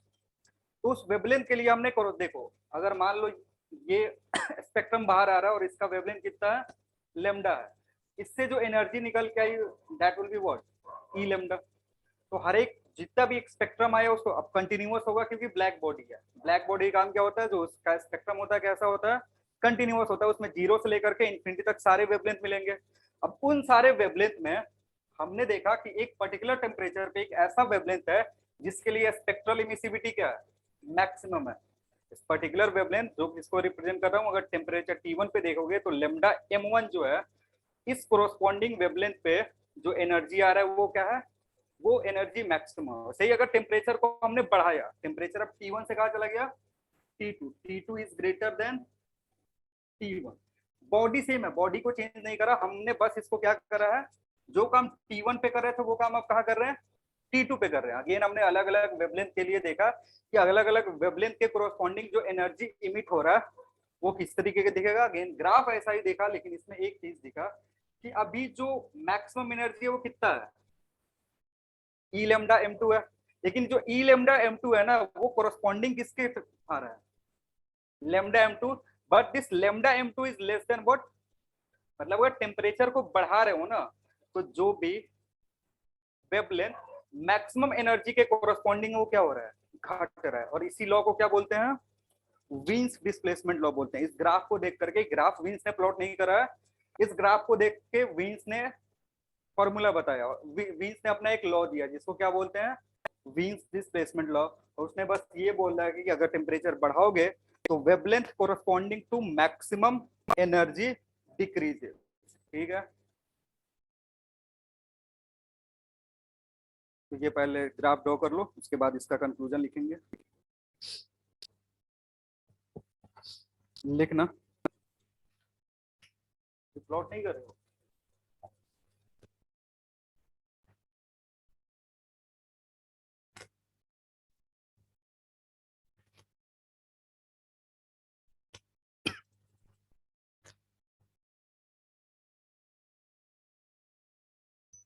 हो गया? लिखना, conclusions, conclusions from this graph, conclusions from this graph, graph से जो जो कंक्लूजन आया लिखना पहला। ये पहले भी बता चुके हैं। इसी ग्राफ को प्लॉट करके ब्लैक बॉडी का जो भी तुम्हारा प्रॉपर्टी है वो लिखा गया, तो लिखना अ black body radiates a black body radiates energy of all possible wavelength, energy of all possible wavelength। तो ग्राफ कंटिन्यूअस है तुम्हारा, हर एक वेवलेंथ के लिए क्या है, एनर्जी है, हर एक वेवलेंथ के लिए क्या है, खत्म का होगा, इंफिनिटी पे होगा, इसलिए ग्राफ टच नहीं करवा रहे हैं। नंबर 2 लिखोगे, नंबर 2 लिखना, total energy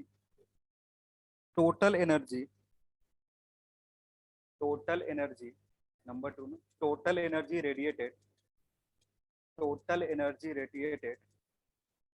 is not uniformly distributed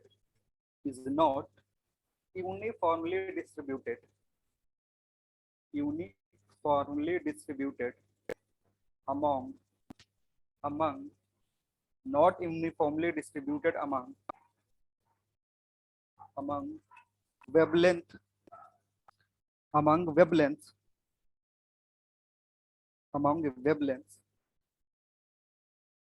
देखो इसका मतलब क्या है, टोटल एनर्जी पहले निकलेगा कैसे, एक बार सोच के देखो कि अगर टोटल एनर्जी निकालने इस ग्राफ से कैसे निकलेगा। टोटल एनर्जी कितना इमिट हुआ वो कैसे निकालोगे, पिछले क्लास में एक टर्म बताया था, ई जो होता है वो क्या होता है, integration of E lambda into T lambda, और ये टर्म क्या रिप्रेजेंट करता है, एनर्जी इमिटेड।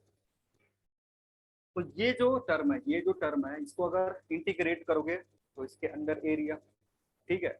अब देखो यहाँ पे क्या हो रहा है ना कि जो भी तुमने एनर्जी ग्राफ प्लॉट करा ये टोटल एनर्जी दे देगा। अब इसमें दिक्कत क्या है ना कि अगर इस लेमडा कोरोस्पॉन्डिंग देख लो, एक गैप देख लो थोड़ा सा लेमडा और लेमडा प्लस डी लेमडा के बीच में, तो ये एनर्जी इमिट हुआ। अगेन नेक्स्ट वाला देखोगे लेमडा प्लस 2 डी लेमडा के बीच में, तो ये एनर्जी रिलीज हुआ। अब क्या ये एनर्जी और ये एनर्जी सेम है, ये दोनों जो एनर्जी है ये सेम है नहीं है, यानी जो डिस्ट्रीब्यूशन है अभी भी तो तुमने गैप लिया वो कितने का लिया है, डी लेमडा का लिया, यहाँ पे जो तुमने गैप लिया कितना का लिया है, डी लेमडा के लिए लिया है, लेकिन ये एनर्जी और ये एनर्जी क्या है, अलग अलग है।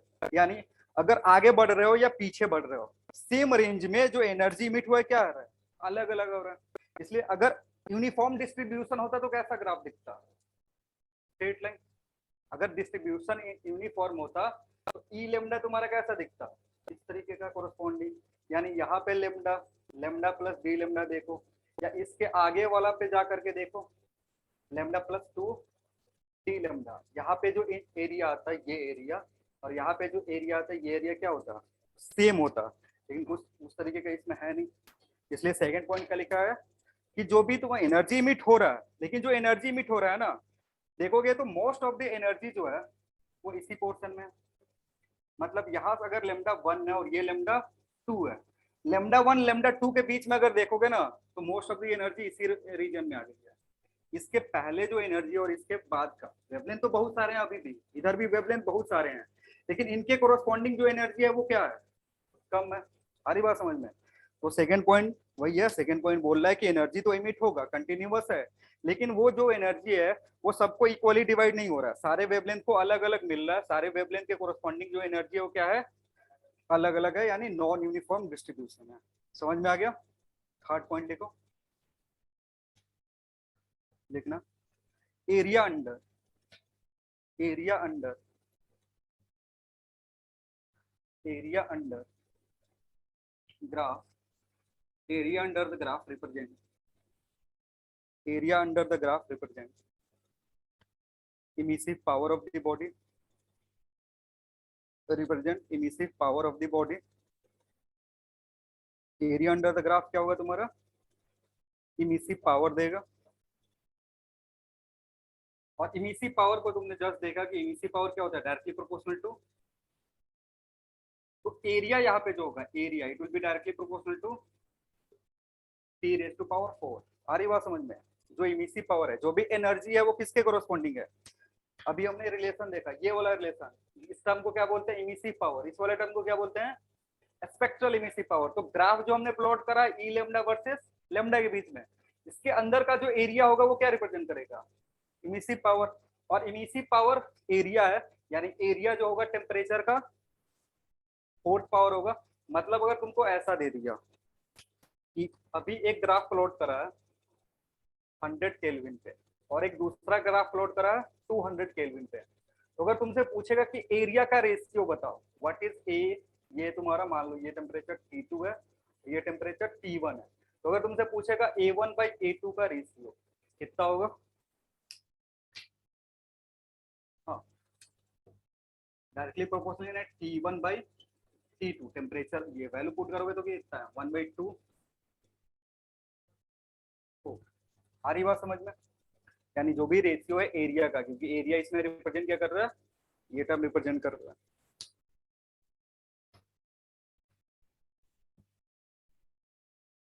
नेक्स्ट पांचवा कंक्लूजन, ये पांचवा या चौथा, चौथा में लिखना, चौथा है तुम्हारा इसी से, इसका एक कंक्लूजन वीन्स ने दिया, उसको वीन्स डिस्प्लेसमेंट बोलते हैं, तो नेक्स्ट लिखोगे वीन्स डिस्प्लेसमेंट लॉ। चौथा जो तुम्हारा पॉइंट है that is what, Wien's displacement law. पहली बार सुन रहे हो, WEINS, Wien's displacement law.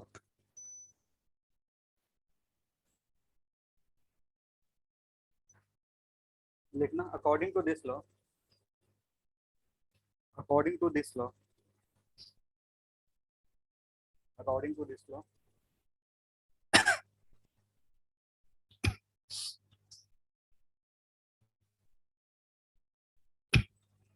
on increasing temperature, according to this law, on increasing temperature,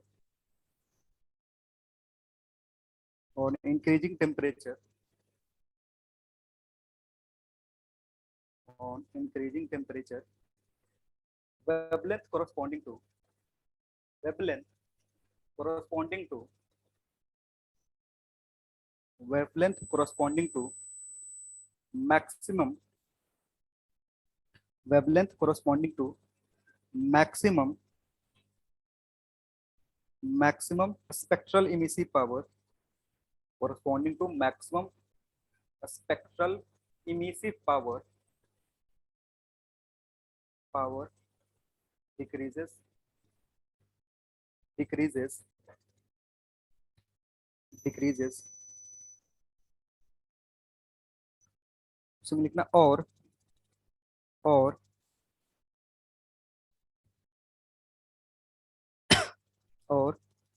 wavelength, or wavelength is inversely proportional to, or wavelength is inversely proportional to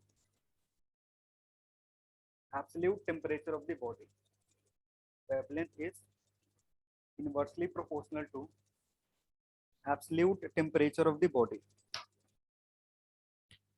जो भी तुम्हारा wavelength होगा क्या होगा, एब्सोल्यूट टेम्परेचर के इनवर्सली प्रोपोर्शनल होगा, यानी lambda M जो होगा, लेमडा एम क्यों लिख रहे हैं, because this is the wavelength corresponding to maximum spectral emissivity, जो यहाँ पे मैंने ऐसे ग्राफ में लेमडा एम लिखा था, तो ये जो टर्म होगा ये क्या होगा, इनवर्सली प्रोपोर्शनल टू अरे इनवर्सली बोल रहे हैं तो 1/t, inversely proportional to t, या फिर डायरेक्टली प्रोपोर्शनल टू 1/t ऐसे बोल सकते हो, या फिर इसको लिख सकते हो लेमडा m इंटू टी, ये किसके बराबर होगा, ये कांस्टेंट हो जाएगा, और इस कांस्टेंट को b से रिप्रेजेंट करते हैं, इस कांस्टेंट को क्या बोलेंगे, b से रिप्रेजेंट करेंगे, और b जो तुम्हारा होगा इट विल बी, और लिख सकते हो lambda m t is equal to b, जहाँ b क्या होता है, b is constant,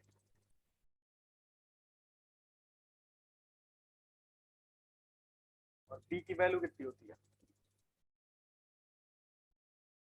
2.9 into 10⁻⁻3, unit क्या होगा इसका,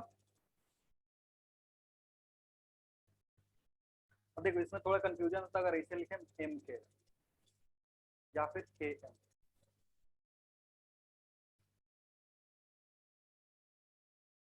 हाँ ऐसे में थोड़ा कम कंफ्यूजन हो गया, क्योंकि इसको मिली केल्विन तो कोई नहीं बोल सकता है, ऐसे बोल लिखता है ना सर एम एम है, क्या हो गया तुम्हारा मिलीमीटर, वैसे कभी कभी कंफ्यूजन होता है कि एम पहले ले तो क्या पता ये मिली केल्विन हो, लेकिन मिली केल्विन नहीं, ये क्या है मीटर केल्विन है, यानी बीच में एक डैश लगा दो, केम लिखने पे ज्यादा कंफ्यूजन होता है, केम क्या हो जाएगा किलोमीटर,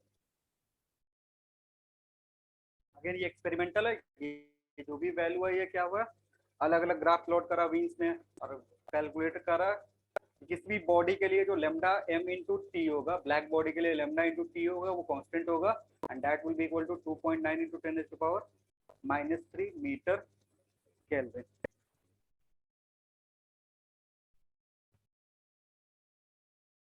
नेक्स्ट पॉइंट लिखेंगे, ये चौथा था ना, अब लिखना पांचवा, पांचवा लिखना, maximum spectral emissive power, maximum spectral emissive power, maximum spectral emissive power emitted by a black body, maximum spectral emissive power emitted by a black body, emitted by a black body is directly proportional to, is directly proportional to, is directly proportional to fifth power of, is directly proportional to fifth power of absolute temperature, fifth power of absolute temperature, ठीक है। अब देखो यहाँ पे क्या हो रहा है कि हम किसकी बात कर रहे हैं, ई लेमडा मैक्सिमम, जैसे जो अगेन ग्राफ प्लॉट करोगे, ये ग्राफ अगर तुमने प्लॉट करा, ये T1 के लिए और ये T2 के लिए, अगर T1 मान लो इसको रखो ये 200 के लिए, ये कितना हो गया 100 के लिए, इस टेम्परेचर के लिए एक मैक्सिमम वैल्यू है ई लेमडा m1 और ये एक वैल्यू है ई लेमडा m2, अगर इन दोनों का रेशियो चाहिए तो कैसे पता चलेगा, ये जो है will be directly proportional to fifth power of temperature, जो एरिया आ रहा था वो किसके कोरोस्पॉन्डिंग में आ रहा था, वो फोर्थ पावर के कोरोस्पॉन्डिंग में था, लेकिन जो ई मैक्सिमम है ये स्पेक्ट्रल इमिसिव पावर है, इमिसिव पावर नहीं है, ये क्या है स्पेक्ट्रल इमिसिव पावर, और spectral emissive power correspond to a certain value, वो किसी पर्टिकुलर लेमडा के लिए डिफाइन होता है, पर्टिकुलर लेमडा के लिए जो वैल्यू डिफाइन है ना, उसको अगर देखोगे तो इट विल बी T⁵ अगर डेफिनेशन देख, जो फॉर्मूला था वो क्या था तुम्हारा ई लेमडा था, उसमें तुमने ध्यान दिया होगा तो ये नीचे लेमडा वाला टर्म आ रहा था, ठीक है, और अभी जस्ट हमने देखा कि लेमडा का इनवर्सली प्रोपोर्शनल है टेम्परेचर, तो टेम्परेचर ऊपर जाकर के मल्टीप्लाई हो जाएगा, तो जिसके चलते जो अभी हमने देखा था एरिया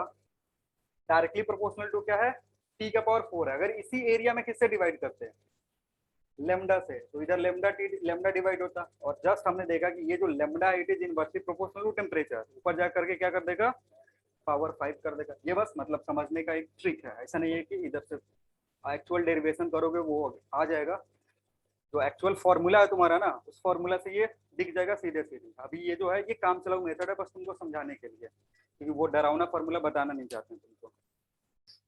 नहीं तो आगे आधे लोग आकर पूछते हैं सर इसको याद करना है, इसको याद करना है, तो ना बताओ तो फिर वो डायलेमा ही नहीं रहेगा।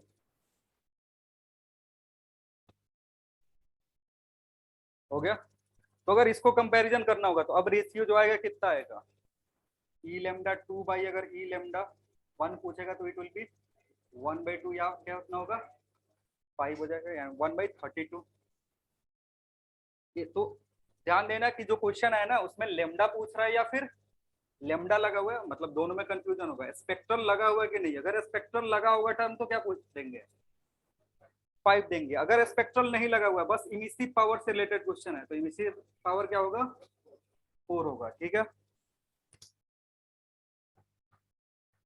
ऊपर 32 होगा, टेम्परेचर 2 ज्यादा, तो इधर 2 कर लो।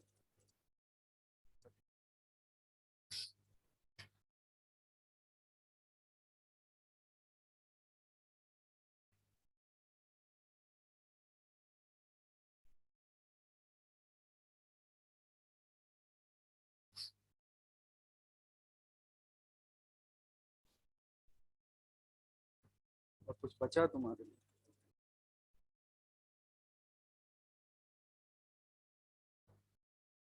चलो एक टॉपिक और बचा हुआ है फिर ये चैप्टर खत्म, देखना। सोलर कांस्टेंट, लास्ट टॉपिक है ये, सोलर कांस्टेंट।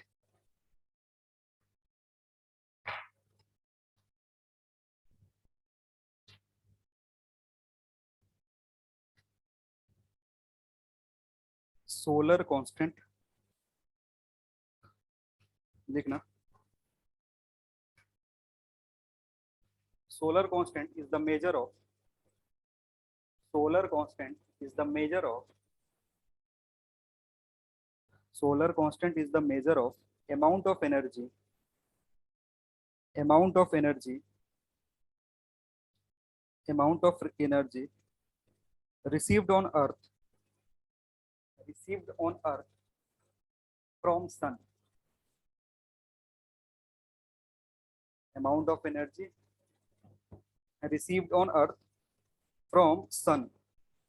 सन ने जो एनर्जी इमिट कर रहा उसका पूरा का पूरा पार्ट अर्थ पे पहुंच रहा होगा, पूरा पहुंच रहा है, नहीं पहुंच रहा ना, तो उसका कितना पार्ट अर्थ पे पहुंच रहा है वो हम कैलकुलेट करते हैं, या किसी पर्टिकुलर रीजन में कितना पार्ट पहुंच रहा है वो कैलकुलेट करते हैं। लिखना नेक्स्ट एक पैरा छोड़ के, it is defined as, it is defined as, it is defined as, is defined as amount of energy, is defined as amount of energy, energy received by earth, amount of energy received by earth, received by earth per unit area, received by earth per unit area per second, per second from sun।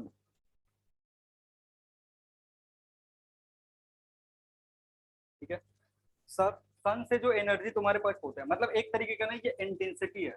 जो भी solar constant है वो क्या है तुम्हारा intensity है, क्योंकि energy पर यूनिट टाइम पर यूनिट एरिया क्या होता है इंटेंसिटी होता है। तो ये इसको ज्यादा कुछ इसमें है नहीं।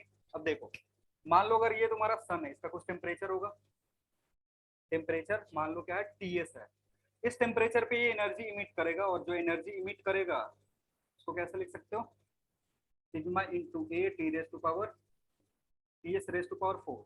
ई कितना है सन के लिए 1 है, क्योंकि सन क्या है तुम्हारा ब्लैक बॉडी है। तो अगर if temperature of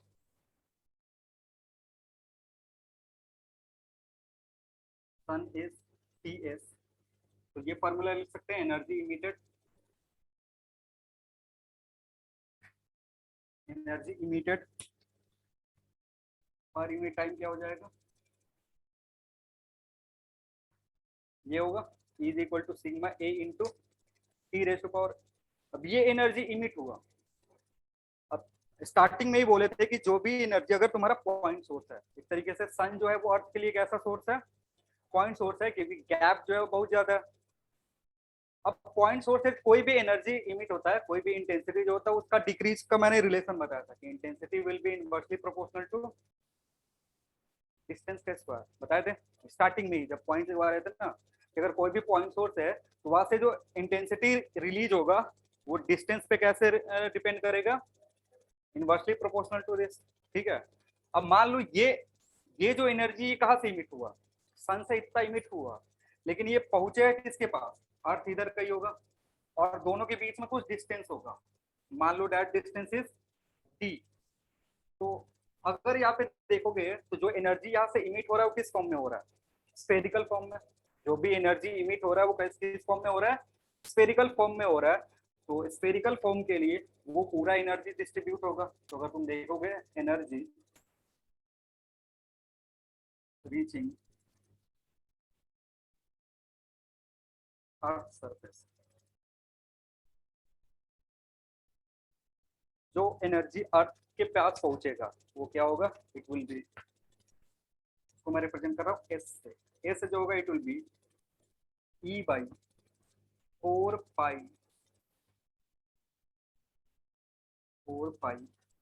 D square.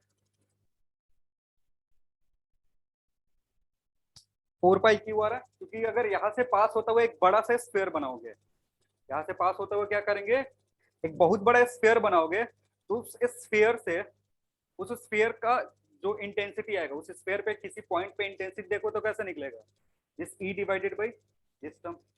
बड़ा सा स्फीयर, जो स्फीयर क्या हो रहा है, अर्थ से पास हो रहा है, क्योंकि स्फेरिकल शेप में एनर्जी इमिट होगा। हमें क्या करना, हम एक एक पॉइंट है छोटे से, कहाँ पे, ये तुम्हारा अर्थ है, ये है तुम्हारा अर्थ, और इधर से एक बहुत बड़ा स्फीयर पास कर रहा है, और उस स्फीयर में पूरा एनर्जी क्या हो रहा है, इमिट हो रहा है।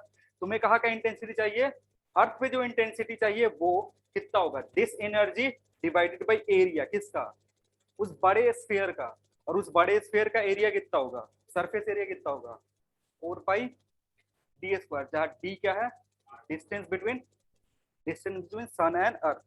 तो ई का वैल्यू पुट करोगे, ई कितना है तुम्हारा सिग्मा, और अगर रेडियस ऑफ सन तुम्हें पता होता तो ये क्या पुट करते हैं, 4 पाई RS स्क्वायर, को लिख सकते हैं ना, इससे sigma into 4 pi RS square into TS to the power 4, जहाँ RS क्या है, RS है सन का रेडियस, D क्या है, distance between sun and earth, तो 4 पाई D स्क्वायर, टेम्परेचर TS4। तो S का जो वैल्यू आएगा, जिसको सोलर कांस्टेंट बोलते हैं, S विल बी 4 पाई चला गया, sigma T raise to power 4 RS square divided by, इसको एक ही साथ लिख सकते हो, ये क्या है तुम्हारा solar constant.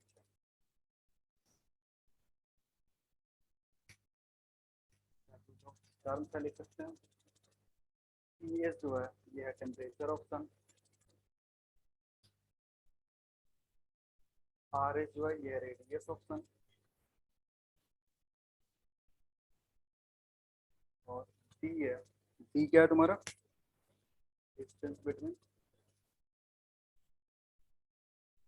Earth and sun and earth के बीच का ये डिस्टेंस है। ये सारी चीजें नोन होती है, तो इसलिए सोलर कांस्टेंट का जो वैल्यू है वो कांस्टेंट है। सारा वैल्यू पुट करोगे,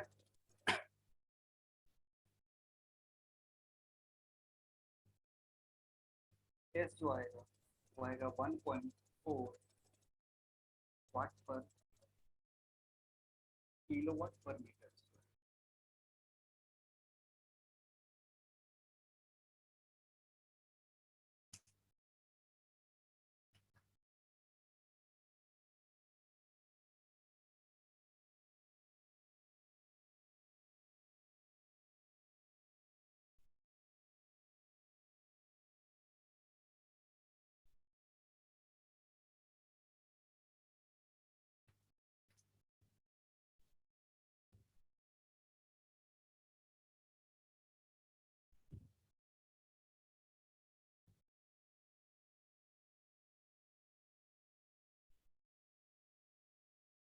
और इस फॉर्मूला का यूज करके, ये जो फॉर्मूला है ना, इसी को यूज करके हम क्या कर सकते हैं, सन का जो टेम्परेचर है वो कैलकुलेट कर सकते हैं। जैसे ये जो फॉर्मूला है ना, अगर हमने कैलकुलेट करा ये कितना आया ये सब वैल्यू पुट करने के बाद ये एक्सपेरिमेंटली भी कैलकुलेट कर सकते हैं डिवाइस यूज करके कि डिवाइस कितना इंटेंसिटी कैच कर रहा है, और जो भी डिवाइस इंटेंसिटी कैच करेगा उसको इस फॉर्मूला में पुट कर देंगे। डिस्टेंस पता है, रेडियस ऑफ सन पता है, टेम्परेचर ऑफ सन जो होगा वो क्या करेंगे, कैलकुलेट कर लेंगे। कितना हो जाएगा, अप्रोक्सीमेटली 6000। जो टेम्परेचर होगा टीएस अप्रोक्सीमेटली 6000 के बराबर होता है।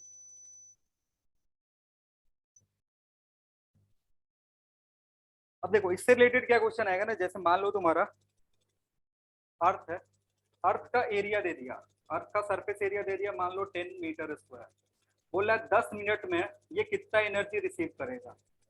अर्थ का सरफेस एरिया कितना है, 10 मीटर स्क्वायर, 10 मिनट में कितना एनर्जी रिसीव करेगा, क्या करना है, इसमें मल्टीप्लाई कर देना। इस एरिया को यहाँ मल्टीप्लाई कर दो, इस टाइम को सेकंड में कैलकुलेट करके यहाँ क्या कर दो, मल्टीप्लाई कर दोगे, क्या मिलेगा, टोटल एनर्जी रिसीव बाई अर्थ कितना देर में, 10 मिनट में, कितने एरिया में, 10 मीटर में।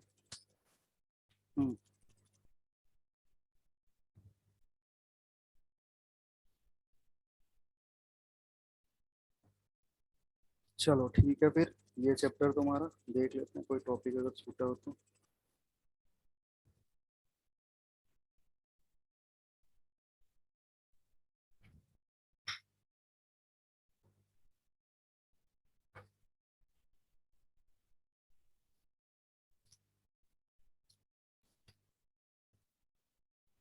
चलो कुछ नहीं छूटा, तो ये इसका भी मॉड्यूल कर सकते हो।